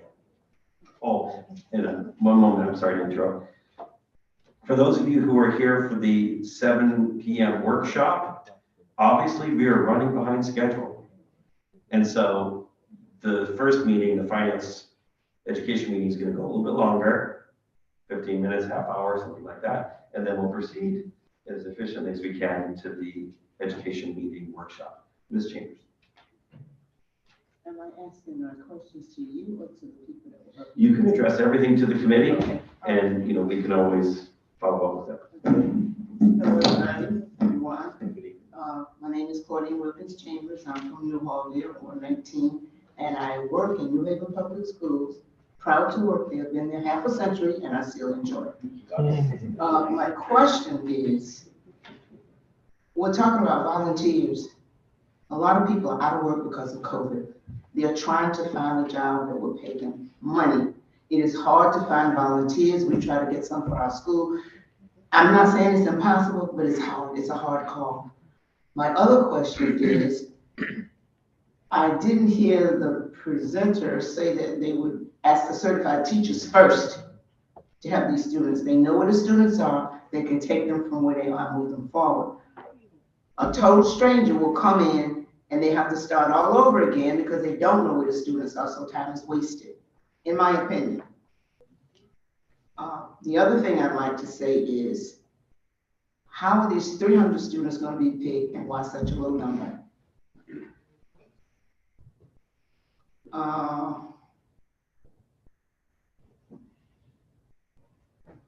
What schools will be selected, how many students from each school? Because 300 is a low number for the children that need this service. A lot of this has to do with COVID. Kids didn't come to school, they didn't come online. Parents were afraid to send their children to school who went back in person. And a lot of we have a real serious problem across the state/nation with absenteeism. How is that going to be dealt with? If kids, and Alder Hurt mentioned a young man that won't go to school, he's just one that happened to got mentioned to him, but there are many. There's a team from the Board of Ed, and I'm grateful, that go out and knock on doors, and some of them still haven't shown up.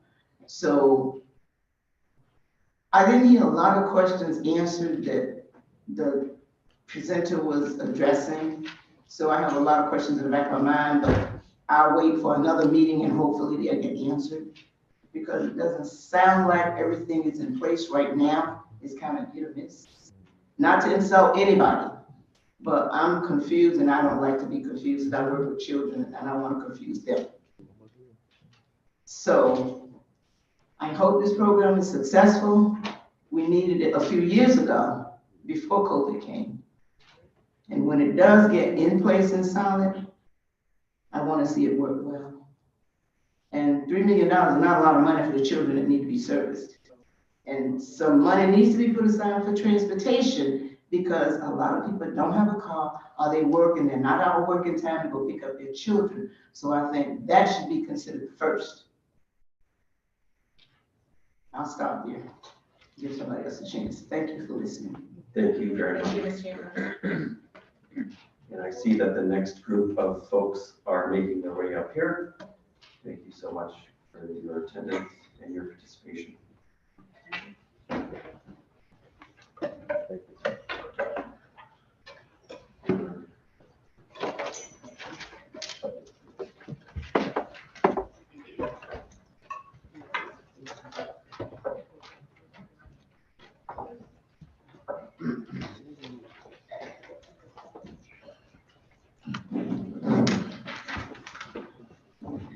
I think we may have enough seats for all of you then. There's one over here and one over there.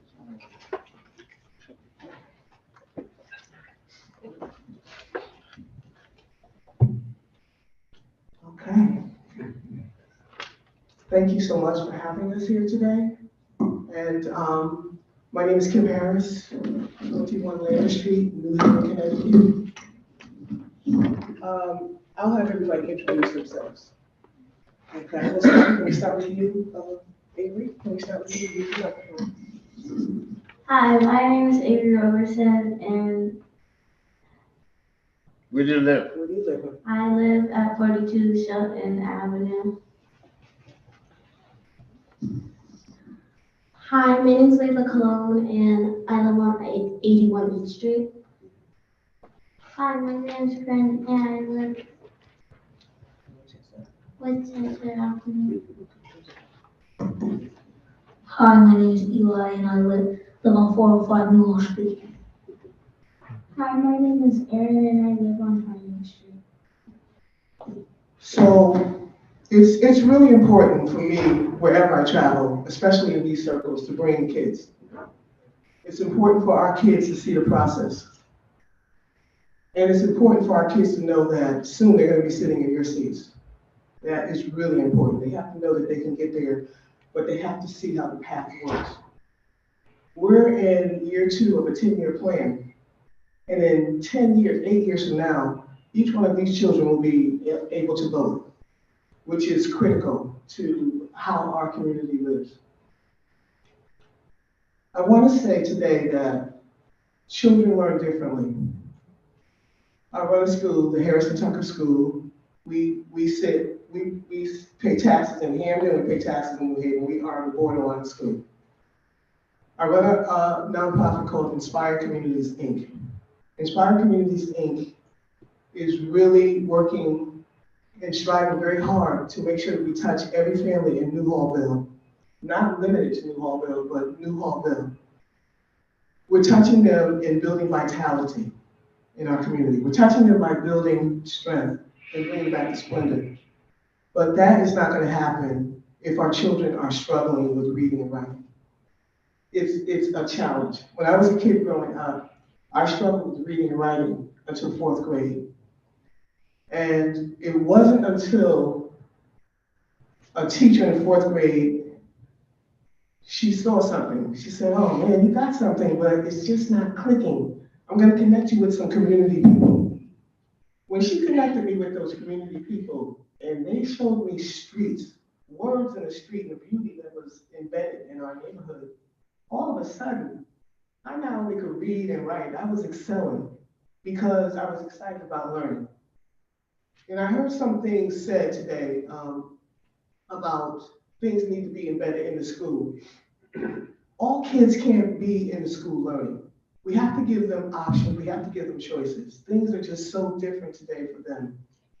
And I'm gonna keep this moving and I'm gonna shave off time because we have a group of our students here.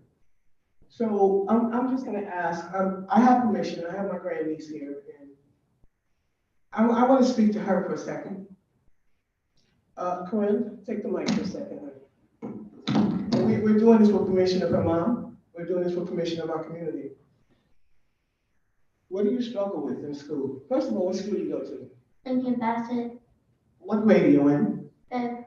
What do you struggle with in school? Reading, writing, math, and science.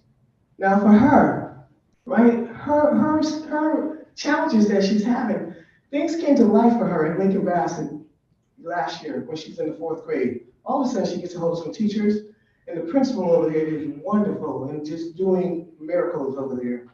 And I'm gonna scream if she has to leave because she is really invested in our community.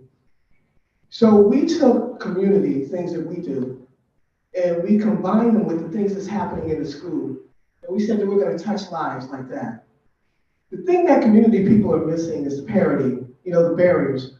We don't have those testing mechanisms that will say to us, okay, you started here, let's show the data on paper how we got you here. And I think that this program will hit right here, will be able to say to community people, oh wow, okay, you're helping to remove the barriers. You are in alignment with schools. You are doing the same things that the schools are doing. I know that we're doing the same things that the schools are doing. As a matter of fact, when some of the children come to us in the morning, it's a straight out reading program. And what are some of the things that we do in the morning?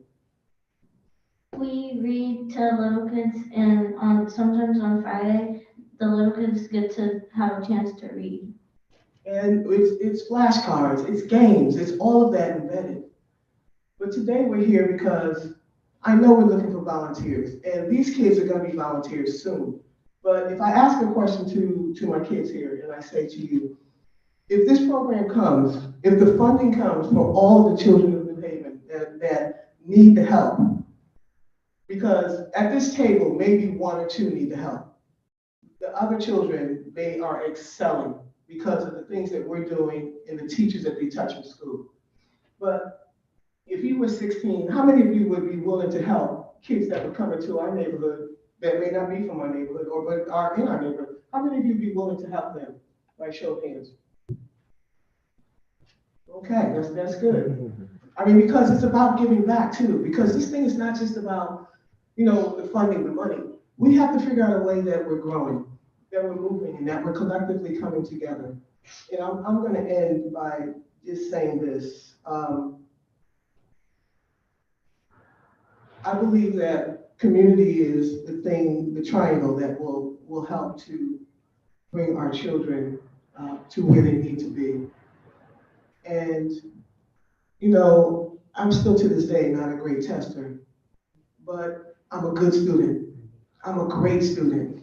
I'm an A student. As a matter of fact, if you're in my group, if you don't come with the mindset of wanting to get an A, you cannot be in my group. That's what I teach them. If you can't come with the mindset of wanting to get the A because that's how they test, then they can't be around you. So today I want to challenge this committee to, take a deep dive. Take a look at the things that are needed to make this program a successful program. And then collectively together, let's make this happen. Let's make this happen together so that these kids will be smarter than any one of us. And they won't have to worry about filling our shoes. They can stand on our shoulders and they can strive and they can thrive and they'll be able to be the best that New Haven can put out. We'll be a global community right here, able to do some things. Did anyone want to say anything else at the table? We'll entertain any questions if you have any. And with that being said, if there aren't any questions, we thank you once again for having us. Thank you. Thank you so much.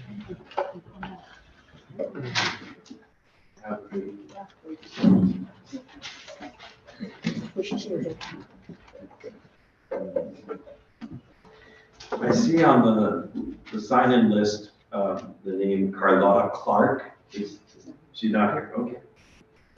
So the next on the list, Thank you. and who might you be? Nina Fawcett.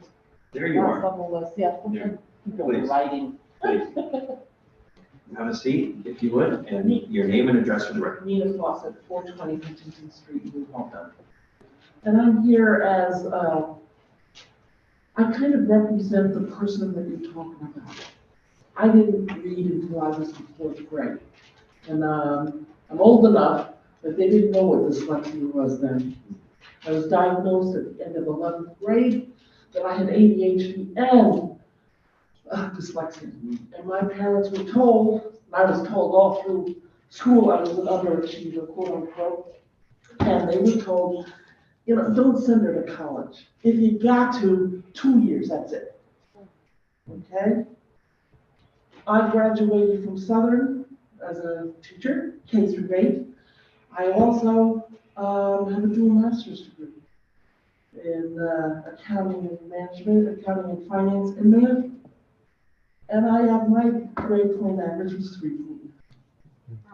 Now, the way I learned to read was like one summer my parents gave me to a reading specialist, and phonics is the key. They didn't say, one question, what program are you going to use?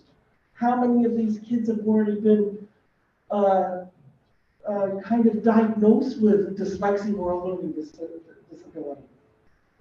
Have they even gone that far? Are they just behind because of COVID? We want to take a deeper dive into that. And so I would impress upon you, please, phonics. I also have a son. Surprising ADHD and dyslexia. He's also autistic. I recognized dyslexia in him when he was in 1st grade. I went to the school, they did a neuropsych, they decided, yes, this is what they confirmed all the diagnosis. He went and I said, you must use phonics. By the time he was in 4th grade and 5th grade, he was reading at a college level, doing math in his head. And I think the longer we wait to get these kids reading, the harder it is. The other thing is when you get kids, they already know they're behind. So they're embarrassed and they get to be feeling bad about themselves. So you're going to switch them to teacher and all around. They have to establish a relationship with one person and the trust to show that that they're behind and they have to learn to read and math. I couldn't get algebra, it took me a long time, but physics, A's, geometry, A's. So I think it's by kid, and I don't think you can just throw them in a class of 3 or 4 and they're all going to learn. No, it's a one-on-one situation. They have to develop a relationship and trust. So I hope when you're approving this, you're choosing certified teachers. There's a lot of them that just don't only work for the schools. They work in daycares and classrooms and things like that. And you also, it needs time. 2 hours, forget it. They need time, concentrated time to We have remember. about 20 seconds left. So I urge you to think about those things too. And to just find out what the programs that are they going to use, and they spend the time they need with the kid, and it's one-on-one. And the consistency is going to what makes them help read. That's it. Thank you very much. Next on the queue is Dolores Colon.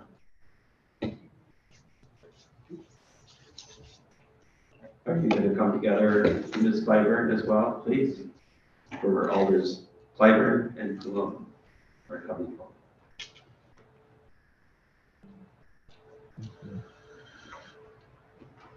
Our microphones are much improved since the day of your service.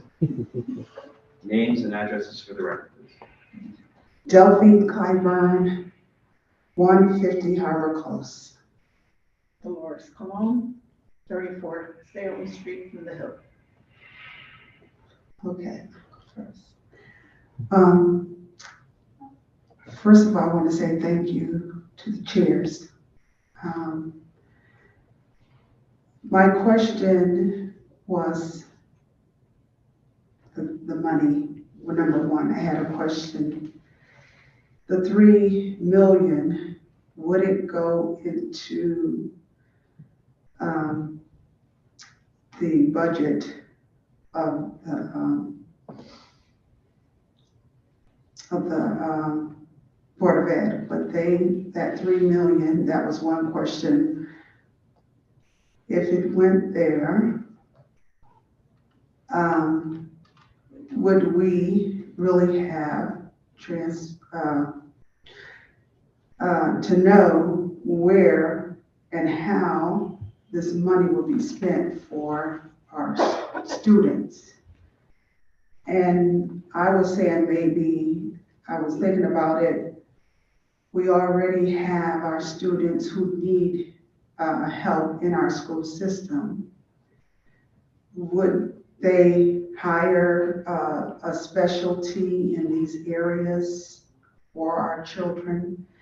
That was one of my questions. Would that be so for them? Because this is a very important time in their lives, and knowing that our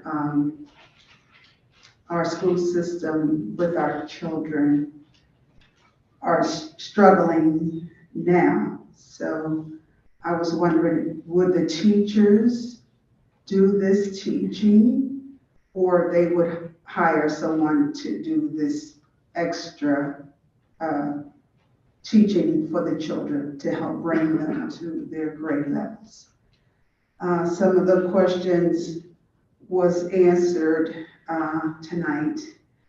And then I had another question, was the reports from ethnic groups, their progress doing after returning to school from the pandemic, the reports on how they were doing for their reading and their math. We need complete transparency to see where this help is needed. Is it greater in each population of our children? That was a question. Are funds needed to target special needs of certain students? And if so, what special training would the educator need? Wait just a minute. The special educators need to help the students, and what remedy will be used for a gap in the math as well as reading? Will additional help be incorporated during normal classes or after school classes that been talked on that tonight? I cannot see improving in these special areas of learning doing regular classes. I would again ask for complete transparency in how to target these very important deficiencies in reading and math. So those were my questions around this. So thank you. Thank you very much. Thank you. May I ask through the chair that some of these questions? We are carefully noting those questions for sure, yes. I am here because I am definitely in favor of putting extra money to solve the issues with literacy and gaps in mathematics skills in our students. I've heard that they're going to count on volunteers. And as you worried about transportation for the students, I worry about background checks on volunteers. We don't want our children to be victimized, exposed, you know, taken advantage of, whatever, however you want to phrase it. They should be in a safe environment. The volunteers should be screened, you know, everything that's necessary to make sure that they have best intentions and not going to be a threat to our children's psychological or physical health. The reason I'm in favor of putting this money in here also is a private reason, a personal reason. English was not my first language, and I had to be a kindergarten dropout when I went to school because I cried for 3 weeks because I didn't know what anybody was saying, and it was terrible. So by the time I was in second grade, I had to be taken aside in a small group of maybe other people that didn't speak English, and we would have like a half hour every other day, Monday, Wednesday, Friday, with someone who would help us. Because even though I had older brothers and sisters, they had their own issues and chores and homework to do, and in a large family, there's just not that kind of quality time to be offered. So I'm here as an advocate and a proponent of this appropriation of $3 million. But I just want to proceed cautiously for the benefit of our children. And again, I agree, $3 million is not enough, but it's a good start for a good cause. So I don't have any real questions. I tried to listen carefully. So thank you all for doing what you're doing. And I know what you're going through and the decisions you have to make. So I will just leave it there. If anybody has a question, I'll be happy to answer, but I doubt we have any questions. I think that was pretty clear. As always, former Alder Cologne, clear as a bell. And thank you both for providing your input this evening and this delightful this evening. Thank you so much. Thank you for your time and for your service. Next on the list is Kirsten Levinson. Folks, we have 4 people left on the list. So Ms. Levinson will be next, and then there are 3 other people. That's where we're at. Name and address for the record, please. Hi, good evening. Kirsten Levinson, New Haven Reads, 45 Bristol Street. Thank you so much for allowing me to speak tonight. As we have discussed over and over, the recent SBAC reading scores in New Haven show that 84% of third graders are reading below grade level. 84%. But actually the situation is worse than that particular statistic suggests, because many of those students are not just a little behind, they're many years behind. I am working with a third grader who's sounding out 3-letter words, book, at, in third grade.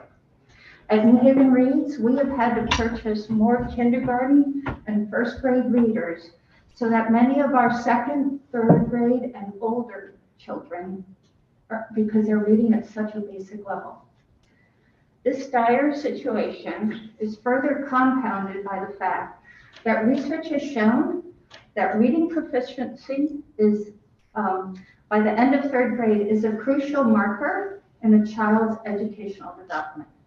A third grader who reads below grade level is 4 times less likely to graduate high school than a child who reads well.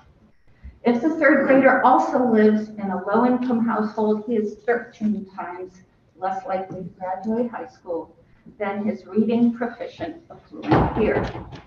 But there's good news. Research also shows that 95% of children have the ability to learn to read. 95% with appropriate instruction. And we know how to do it, as was discussed earlier. For one, New Haven Reads has been providing effective, high-quality literacy tutoring for almost 25 years. We've worked with thousands of children over the years, and we have lots of data to show its effectiveness. Last year, 100% of our kids improved from the fall to the spring, every single child. Moreover, 75% of students increased their independent reading level by a year or more in the 6-month period between the pre and post test from the fall to the spring. We are so incredibly proud of our kids. Teachers are doing an amazing job in the classroom under often challenging circumstances. However, they cannot possibly tackle this problem alone, even with tutors coming into the school. This is a Herculean task that requires the whole city to step up. Yes, this reading problem is a citywide issue and it affects us all now, but will do so even more in the future if not addressed adequately. The success of this program, if approved, does not depend on New Haven Reads, if we are chosen to be involved, or any of the other organizations. To be successful, the whole city has to join this appropriately ambitious effort to help our children, our most important asset. There are few investments that have a greater return than high-quality literacy programs. And I urge you not only to approve this proposal, but to fully embrace it. Come out and tutor, bring your friends and family members with you. Our kids are depending on it. Thank you so much. Oh, there's questions from 2 colleagues. I saw Alder Saban and then Alder. There are 3 colleagues who have questions. Starting with Alder Saban. Thank you, Mr. Chair. Thank you for being here. I was wondering if you could, you run a program that uses volunteers to help our students improve their reading. I was wondering if you could talk about how your organization is dealing with volunteer recruitment right now, if that's been a challenge, something that, maybe there are many more volunteers than you have the capacity to use.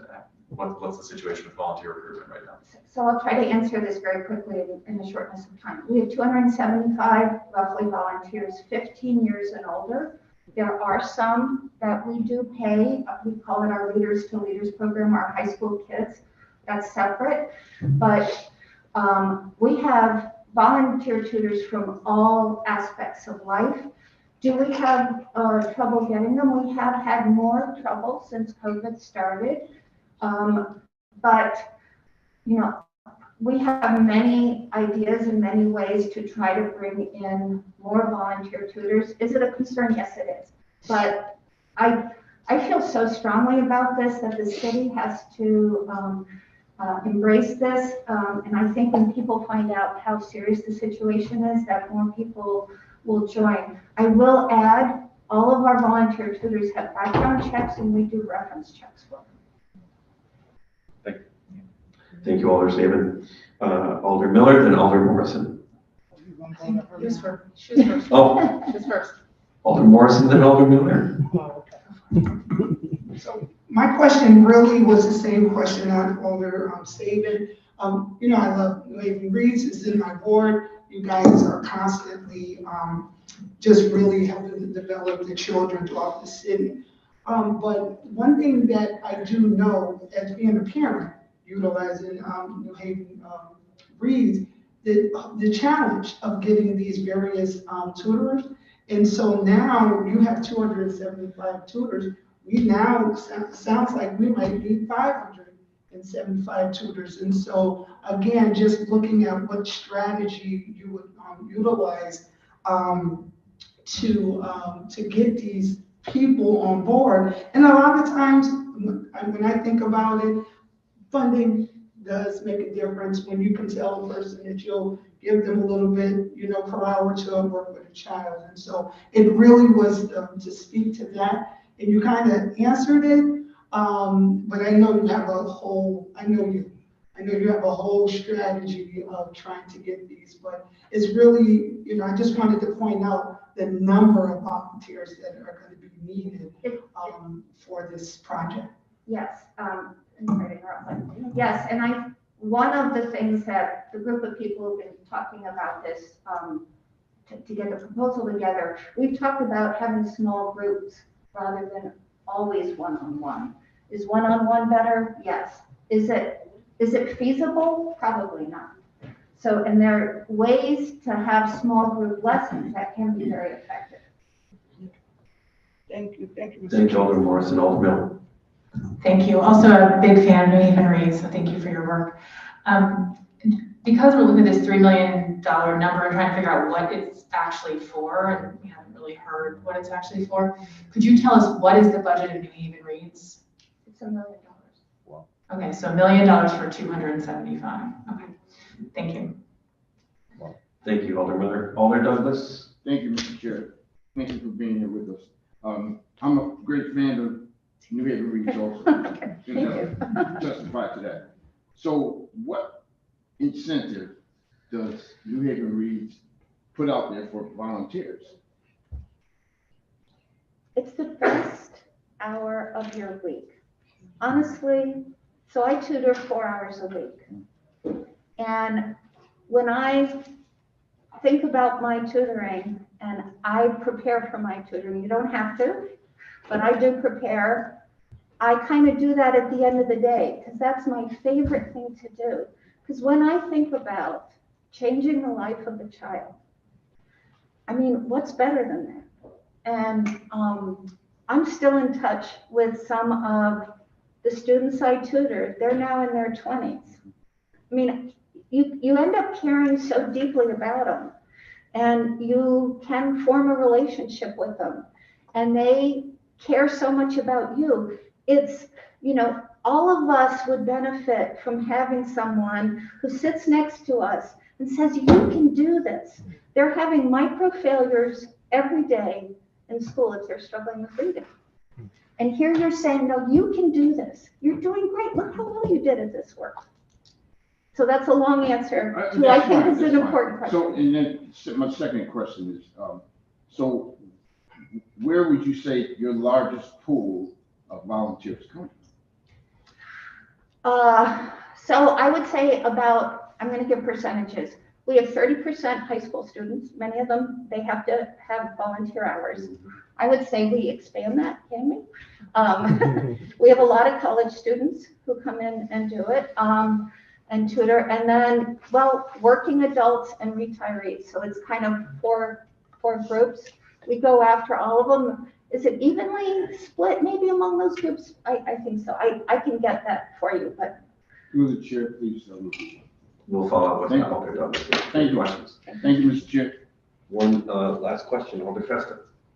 Thank you. Just quickly, you have an opportunity to advertise. What are your hours and where are your locations? Thank you. Our hours, we are open 5 days a week, 3 to 7 Monday to Wednesday, 3 to 6 Thursday and Friday, Saturday 10 to 2. Our main location is 45 Bristol Street. We're also at 5 Science Park. We're at 85 Willow, and we just started a program at Bishop Wood School. Thank you. Thank you. Thank you for all of you, and thank you for Please coming. sign up and volunteer. We have 3 people on the queue to testify. We'll proceed with Scott Stanyard. Just be a volunteer. Beautiful, yeah. And when you're settled, sir, name and address for the record, please. Thank you, Mr. Chairman, committee. My name is Scott Stanyard. I'm the Chief Executive Officer of New Haven Youth Tennis and Education, also known as New Heights. Address at P.O. Box 2928 in New Haven, and our physical address at 190 Maple in Brantford. We were founded in 2008, and we have been serving inner city New Haven students with tennis, academic, and life skills mentorship since 2008. Very closely affiliated with Yale University and our roots. And I wanted to come here on behalf of all of these nonprofit organizations here, like New Haven Reads, to enthusiastically support the initiative that's before you. Our students, just like many organizations, have struggled with academics over the last couple of years. We were able to continue programming via Zoom classes. All of our students receive 3 days a week of academic enrichment and tennis and fitness. And then in the summer, 35 hours a week of tennis, fitness, and academic enrichment. But the kids are behind. And one of the things that I wanted to mention based on the conversations I've heard tonight, discussions about volunteerism, the critical part of that is I look at this as it takes a village. And there's so many very large nonprofit organizations that serve students with literacy. There are also smaller ones like that we have. However, we've got an enormous capacity to serve more kids. When we talk about volunteers, our organization, for example, has 25 Yale undergraduate students that enthusiastically support our kids with enrichment. We have students from other schools in the area, a good 20, 25 from those. And we also have our own students that have been graduated from the program that they started way back when they were 5 or 6 years old. And now we're in high school and mentor our younger kids. So one of the things that I would mention as we have this discussion about large nonprofits helping you guys with this initiative is to think about ways that we can train some of the staff. Obviously, they can't replace a certified teacher. However, a lot of these organizations like us rely on smart, well-intentioned college and high school students that are very well equipped to help elementary students with literacy and English and math, if we have the right resources to collaborate with organizations to train them properly. So I encourage us to work together, and we very happily help the city to be able to reach more kids and help us overcome the struggles of the last couple of years. Thank you very much. Thank you. Thank you so much, sir. Our next person is Susie Metrick. And just a reminder that there is a mask requirement, which means you have to wear it over your nose and your mouth. If you need a breather, I understand, but you can take that breather out the hallway. Name and address for the record. Hi, Susie Metrick, 340 Austin Street in Haven. I'm here to second Scott. I'm on the board of New Haven Youth Tennis and Education. I'm also co-chair of Board 19. I appreciate all the kids being here. That was fantastic. I would reiterate what several people have said today. The data is alarming. 83% below grade level in reading, I believe 87% below grade level in math. And we really need to see this as an all hands on deck moment for the city. There are not enough hours in the school day for kids to recapture that learning loss. And it obviously is critical for their future success. And there is a connect the dots trajectory of the frustration and the struggle if you haven't mastered the basic skills throughout the school years that will culminate in absenteeism down the road, because it's just too difficult to be in that school environment if you're struggling so much. So it is critical. The good news from a child development perspective and from the data that Kirsten presented is that kids are resilient and early intervention works. And so this is the best thing to invest in is young children. And the earlier the better, the more the better. I appreciate what Sandra said about this particular initiative is focused on the time on task component. For example, anything that you're going to learn, you learn some of it in the classroom and then you practice, or a sport or an instrument or whatever. It's time on task. And so there's the school day, and then there's after school, and there's weekends. And New Haven has a tremendous number of well-meaning individuals and well-organized youth program activities that are already out there.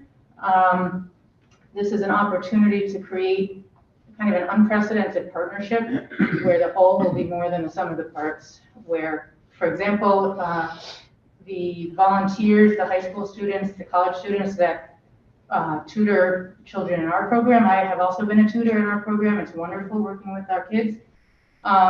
If we have a train the trainers model where our volunteers are being trained, for example, in literacy instruction by New Haven Reads and by, a math supervisor from New Haven Public Schools, then we can deepen our impact and be in alignment with what's happening in the schools and with best practice. And so you take that and you extrapolate that across organizations. I think it's a wonderful opportunity.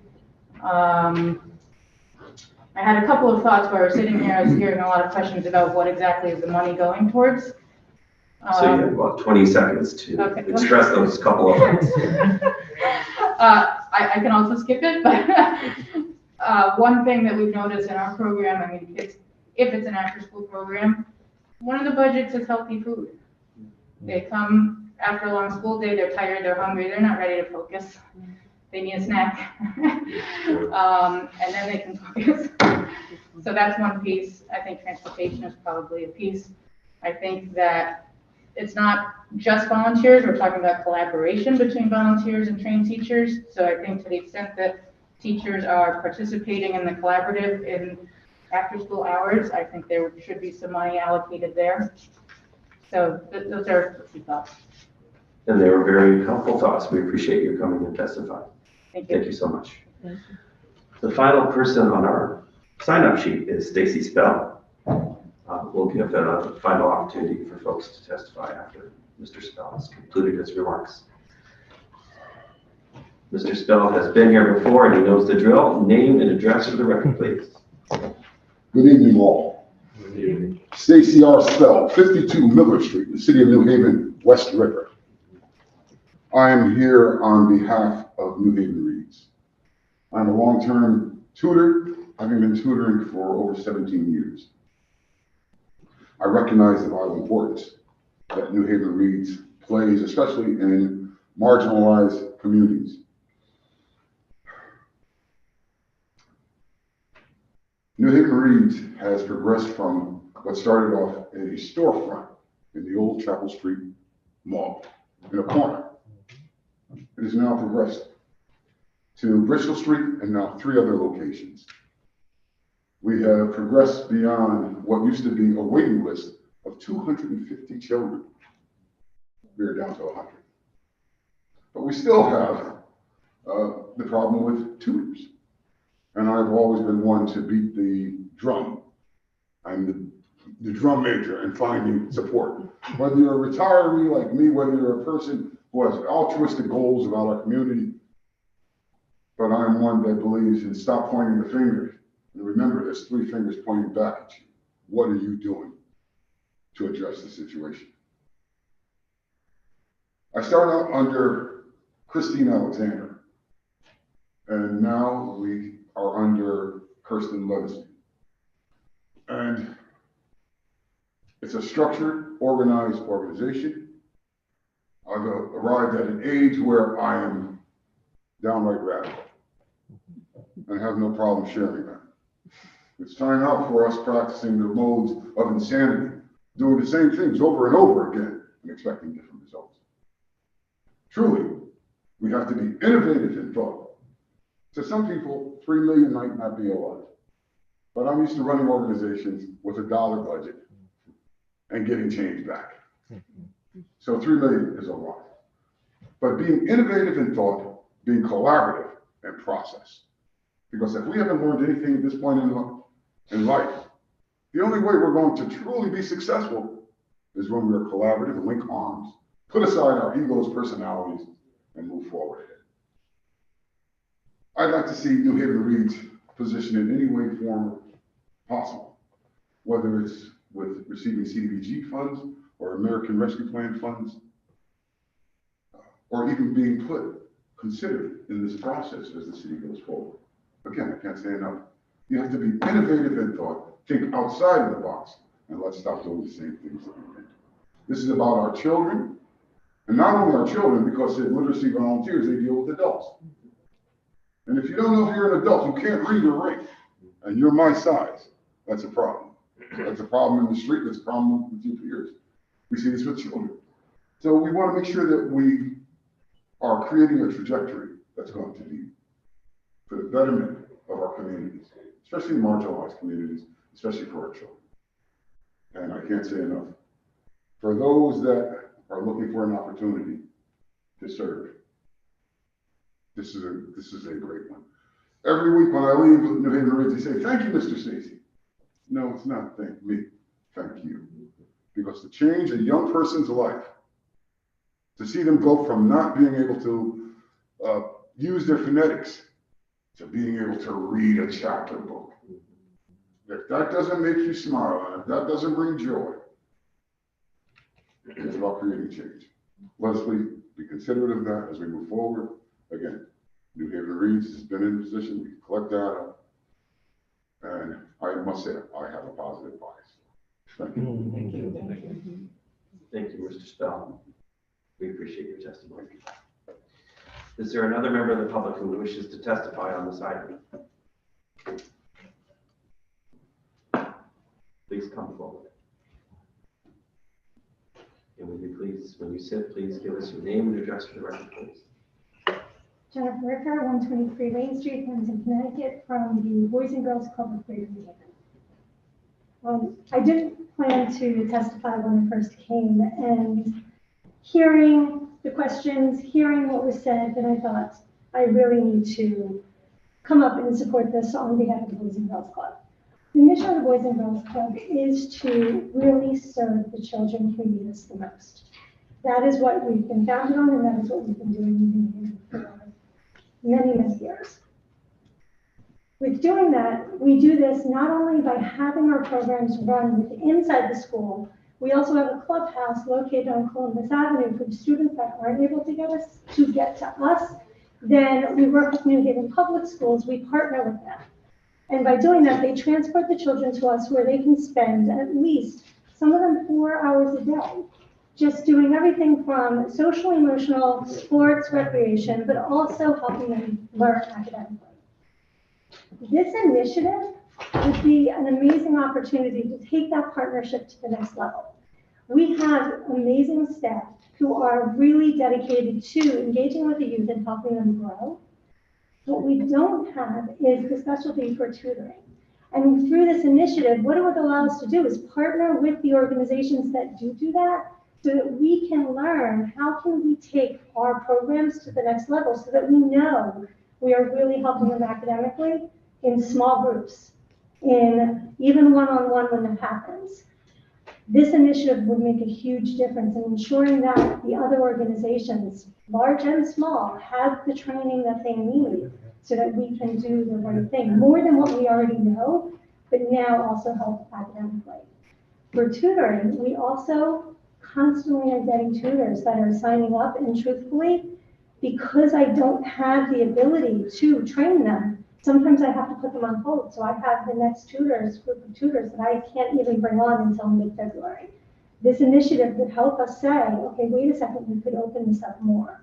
We could actually engage them and let them have this opportunity.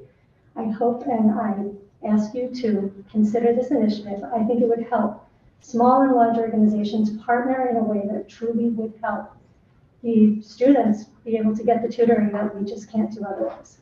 Thank you. Thank you. Thank you very much. Is there any member of the public who wishes to testify on this item? A second time. Anybody here who's a member of the public wishing to testify on this item? And a third time, is there a member of the public here wishing to testify on this item? Seeing none, Alder Nicola. Mr. Chair, I move that we close the public session. Second. A motion has been made to close the public portion of this meeting. It's been seconded. Any discussion on the motion? Seeing none, all in favor say aye. Aye. All opposed say nay. The motion carries. So the public portion is over. This is deliberations. I'm going to make a couple of comments before we begin. Obviously, there's a lot of interest in this. There's a demonstrated need to support our youth to get support in learning to read. There's no question of that. I think a number of alders have asked questions that elicited responses similar to, that's a great question. We should discuss that further. I will look into that. And so it's pretty clear that this initiative is not very detailed yet. And so I think there's kind of two ways that this joint committee could proceed. One is to not take action on this item and have another meeting. The other action is to go ahead and approve the allocation of money, but to commit to some ongoing work or engagement between the proponents of this allocation and the board, such that we could actually get the details that we're accustomed to having, at least in the finance committee, about how money is actually going to be spent. So those are a couple of different ways we could proceed, and I'm wondering if there's anybody on the joint committee who has an idea about how we should proceed. Madam President. I think we should proceed because I actually have an amendment. You would like to move an amendment? I sure would. Here we go. So I have a copy for everybody on the committee right here. But I'll just read it. So I move to amend this item to add the following. Now, therefore, be it ordered that an ARP Literacy Program Review Committee be established to flesh out and develop a plan that addresses all the questions presented at the January 25th, 2023 meeting of the Joint Education Finance Committee prior to any of these $3 million in ARPA funds being expended. The ARPA Literacy Program Review Committee shall include a member of the Board of Auditors, a member of the Board of Education, and a member of city staff. Can you move that amendment? And second. The motion has been moved and seconded to amend the item, which is the order that authorizes the allocation. Comments and questions on the amendment? Alderman Myers? Yeah, so first I want to start by saying I think this is important for us to do, right? Look, my mother was an educator, she was a tutor, she was a chapter 1 teacher, she did all of that in the school systems and after she retired. But I think we need to make sure that our questions that we had actually get answered because I think they were valid. And I think that, look, this is a crisis for our kids and everybody. So this group right here is small enough that they can get working on this tomorrow, in my opinion, because it's that important. So that's the reason why I made the amendment, because I just felt like sitting here, even though I know the crisis and I know we need to do this, I needed more information to really feel like it's going to be successful. So that's why I proposed the amendment. Thank you, Alder Myers. Further discussion of the amendment? Alder Festa. Thank you, Mr. Chair, and thank you, Madam President. I was actually going to make a motion to table this item because we're not ready. As a member of the Finance Committee, we need to also be fiscally responsible. We're used to having line item details on how this money or funding in general is spent, and not having an idea of how much is going towards administrative fees, how much is going towards, tutors, how much is going towards whatever it is, makes me uncomfortable voting on an item as important as this. And yes, we have a crisis. So, we need a timeline of when has an RFP even been developed? What is the timeline for this to happen?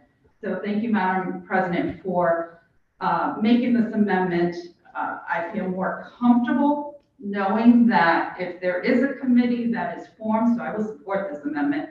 If a committee is to be formed, provided everyone votes on it, I'd be interested to hear the results of it and be more comfortable knowing where this money is being spent. And, with that, we do need a clear plan. And we heard also from other organizations that are out there that we might want to partner with. So all this needs to be discussed. Thank you, Mr. Chair. Thank you, Alder Festa. Other comments on the amendment? And as Alder Festa just did, it's important for committee members to state if you're in favor of the amendment or not as part of your comments. Further discussion, Alder Furlow, and then Alder DeCola. I see your hand. Thank you, Mr. Chair. I speak in favor of this amendment. As we know, we do have a crisis in reading. I was shocked to hear these numbers once again. I know them already, but every time I hear it, it just sends a jolt through me. 83% reading below grade level. It's just shocking. I think we're all going in the right direction. And I think that what this amendment will do will build the structure that's needed. Can't hear me enough. Okay.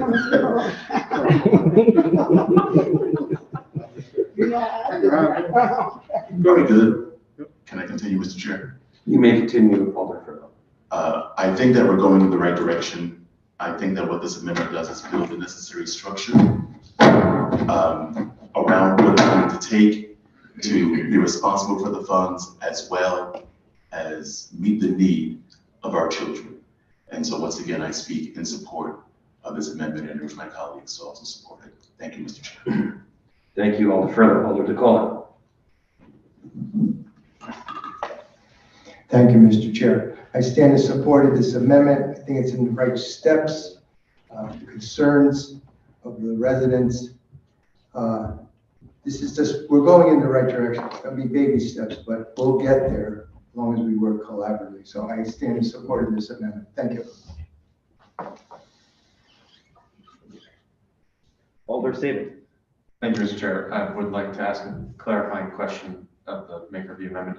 I was wondering if you think that there should be an expectation that the review committee come back before any committees of the Board of Alders before the expenditures are made, or if there would be some sort of notification of the Board of Alders that the review committee has decided on the final details of the proposal before the money is expended. Thank you, Mr. Chair. So, Alder Walker-Myers. thank you, Mr. Chair. So I actually thought about that. I thought about a timeline. My mind worked totally different. I think we're gonna have someone from the Board of Alders on the committee. They should report back to us what's going on in the committee, because we all know that our timeline, how we have meetings, sometimes take a long time. We're about to go into budget season and all of that stuff. So I thought about that. But I think the person on the committee has a responsibility to us to report back. And I also think that once it gets started and it gets to where it needs to be, they should be coming back before a committee. It could be a joint committee like this one, the education committee. They should be coming back to explain what they did, right? Because we're asking them to look at a number of different things. We done talked about transportation, who's gonna store the data, how people are going to be picked, like all of those things. So I believe they should come back anyway. And as the Board of Alders, we have the right to call people back whenever we get ready to. So to answer your question, I don't think we should put a timeline and say you have to come back to a meeting and all of that, but I do think it's gonna be, well, listen, it's gonna be follow up. Ever since I heard about this, I've been thinking about it. So it will be follow up. Thank you. Further comments or questions on the amendment? Alder Punza. Oh, Alder Herrera. Thank you. I'm support this amendment because I don't feel that my questions were answered. And after I hear the heavy reads, they actually give kind of few strategies in several occasions. So definitely we need to hear as a member of the education. I would like to understand more how it's going to be effective to serve as purpose. Thank you, Alder Herrera. Further discussion on the amendment only? Seeing none, all in favor of the amendment say aye. Aye. All opposed say nay. The amendment carries. Back to discussion of the item as amended. Alder Walker-Myers. Thank you, Mr. Chair. Like I stated before, we're in a crisis. I think it's important that we do everything that we can to help and assist the Board of Education, because as we heard, this is supposed to be in addition to whatever they're presenting that they're going to be doing. My mother was an educator. I know it takes a lot. She taught chapter 1 that was specialized in children that needed extra support. It does matter to have like in-school instruction and tutoring and everything else. It mattered. And it has an effect because some kids can't learn in larger environments, some thrive in smaller environments. So I think we should be doing everything we can.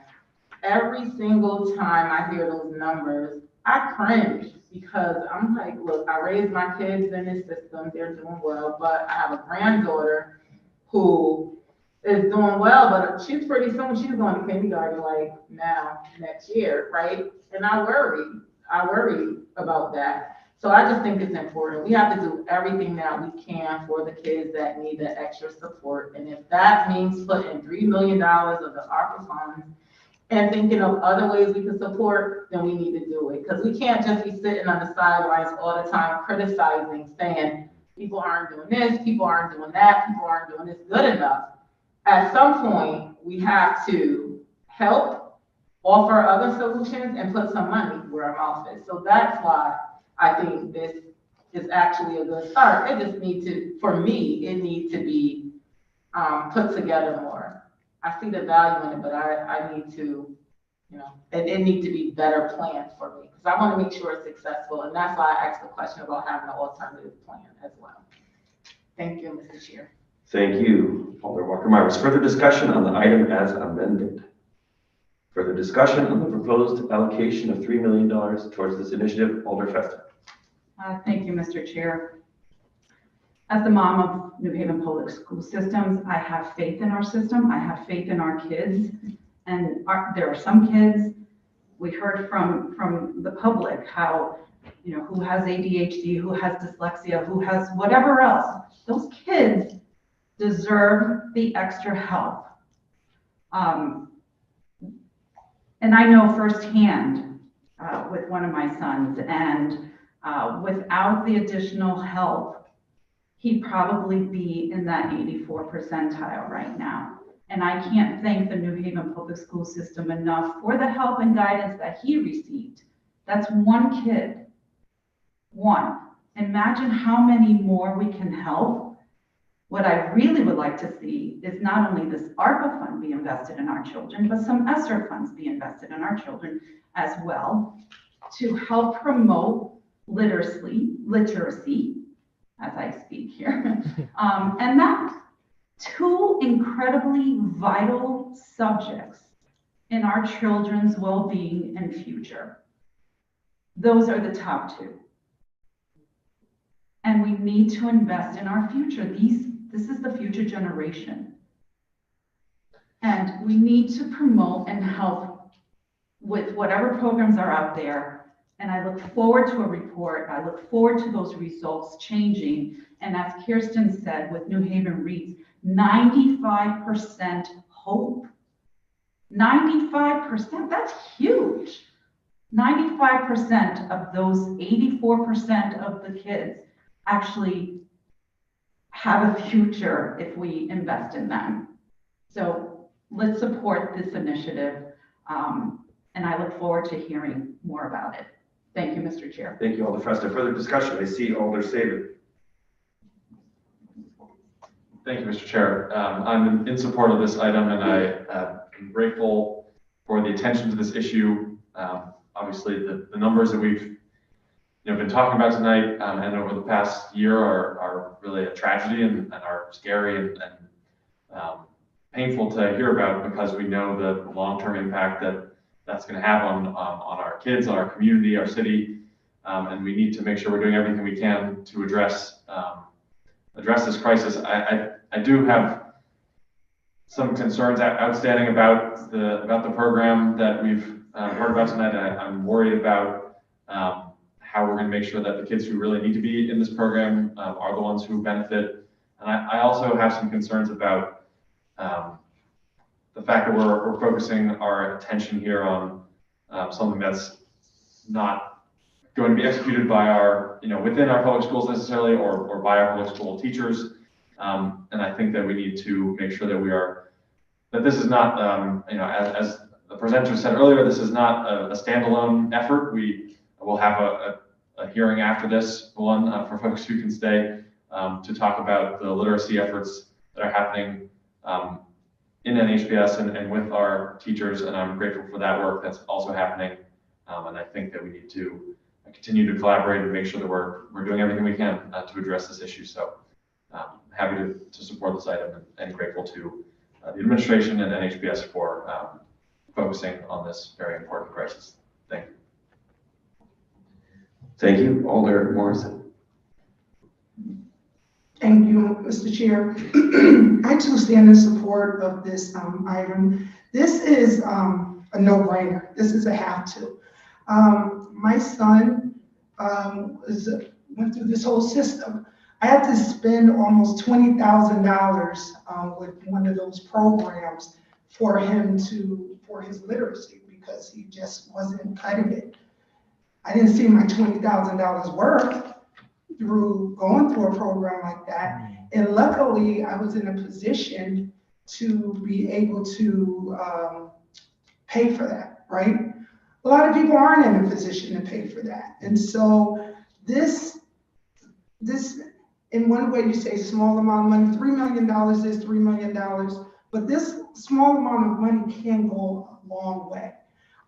Just that little one-on-one with children, it definitely makes a difference because I can sit here now, even though I didn't see a lot of it through that program. I don't want to put any program on the spot, but because I didn't see a lot of progress out of that program, some other one-on-one services that I got for him really worked, and he has a master's degree now.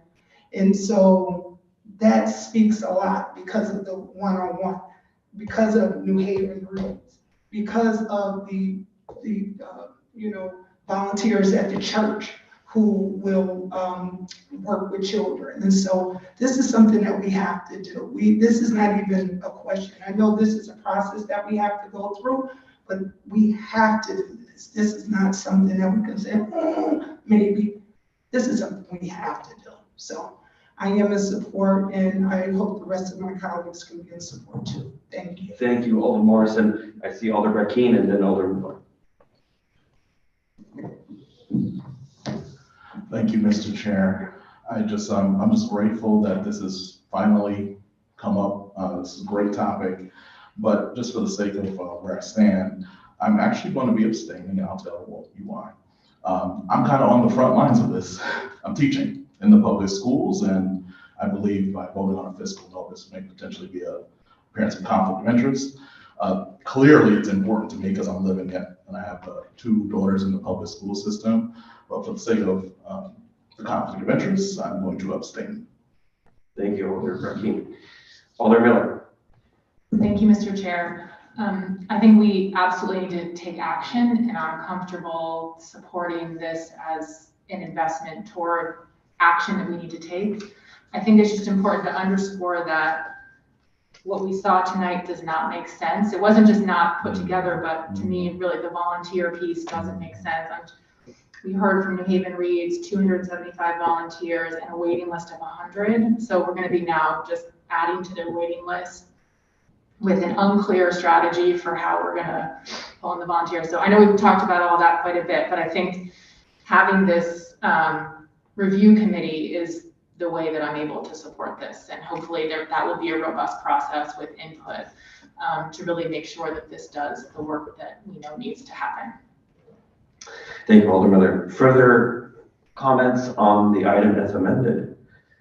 Seeing none, all in favor say aye. Aye.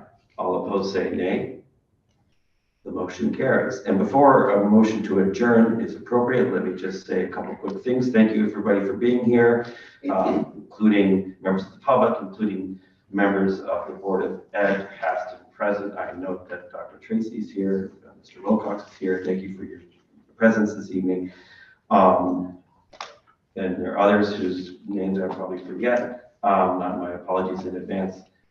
Thank you all for being here. The budget process is not far away. It will begin on Monday, the 13th of March. So stay tuned, everyone, one and all, for a schedule of the entire budget process, which we should be able to publish either by the end of the week or early next, and more on that later. Having said that, I think once we do adjourn, those of us who are not staying should probably get up and leave fairly quickly so that the next meeting may proceed with a minimal delay. Having said that, a motion to adjourn is appropriate. Motion made and seconded. Any discussion? Seeing none, all in favor say aye. Aye. All opposed? Motion carries. We are adjourned.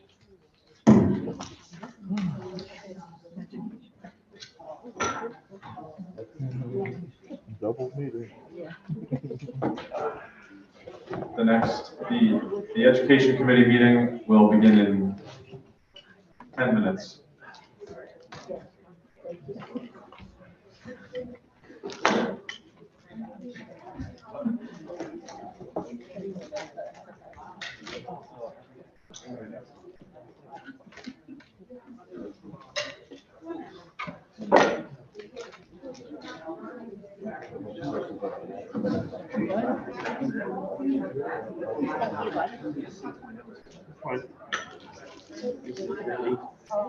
Really amazing.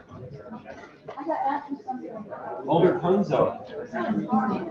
You want me to bring this home and put it in my dishwasher?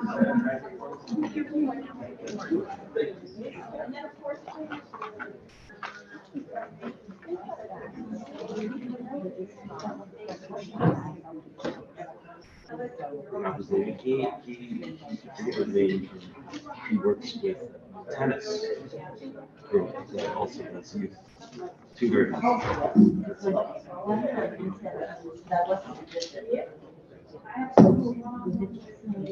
They've been youth tennis.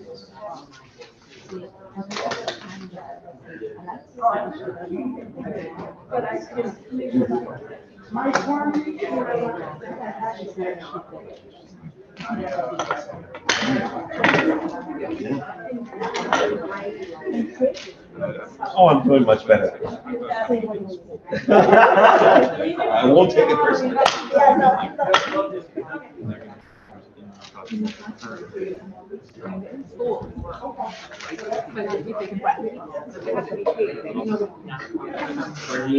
Out of your way.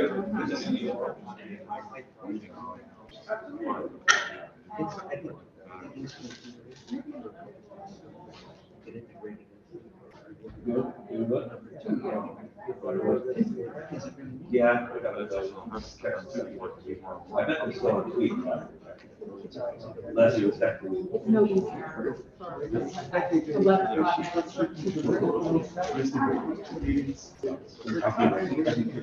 I'll see if she's okay with it. CD legislation.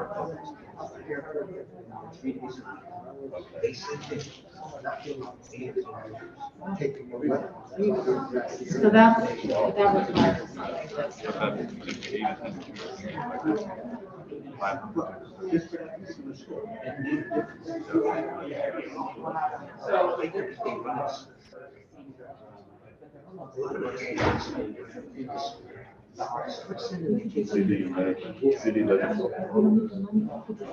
CD and Minnesota is solid. CD and ledge is two items.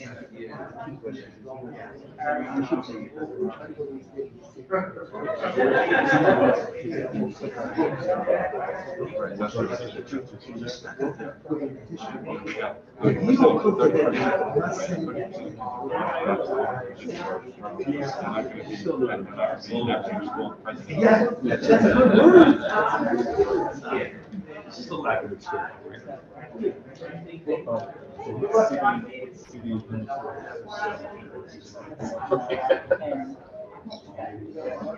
Oh.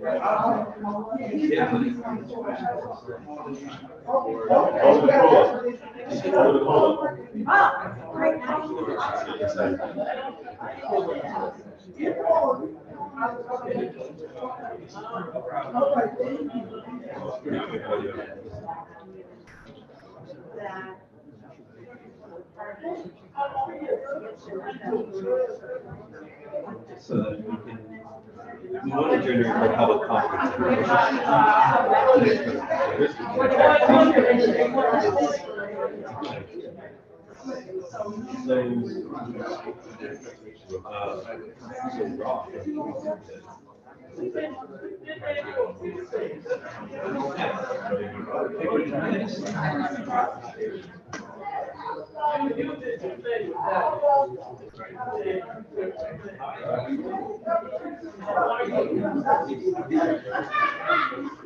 The CD human services, I don't know what that one is. The CD and human services, I'm not sure. No, because his is CD ledge.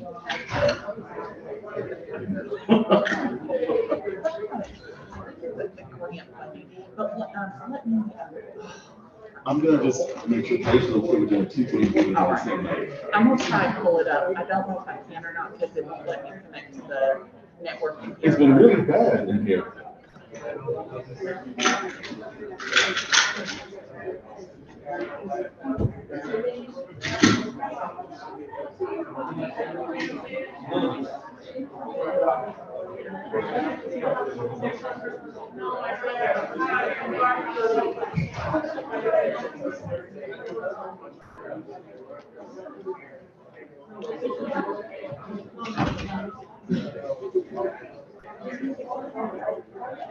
The Education Committee meeting is going to start in 5 minutes.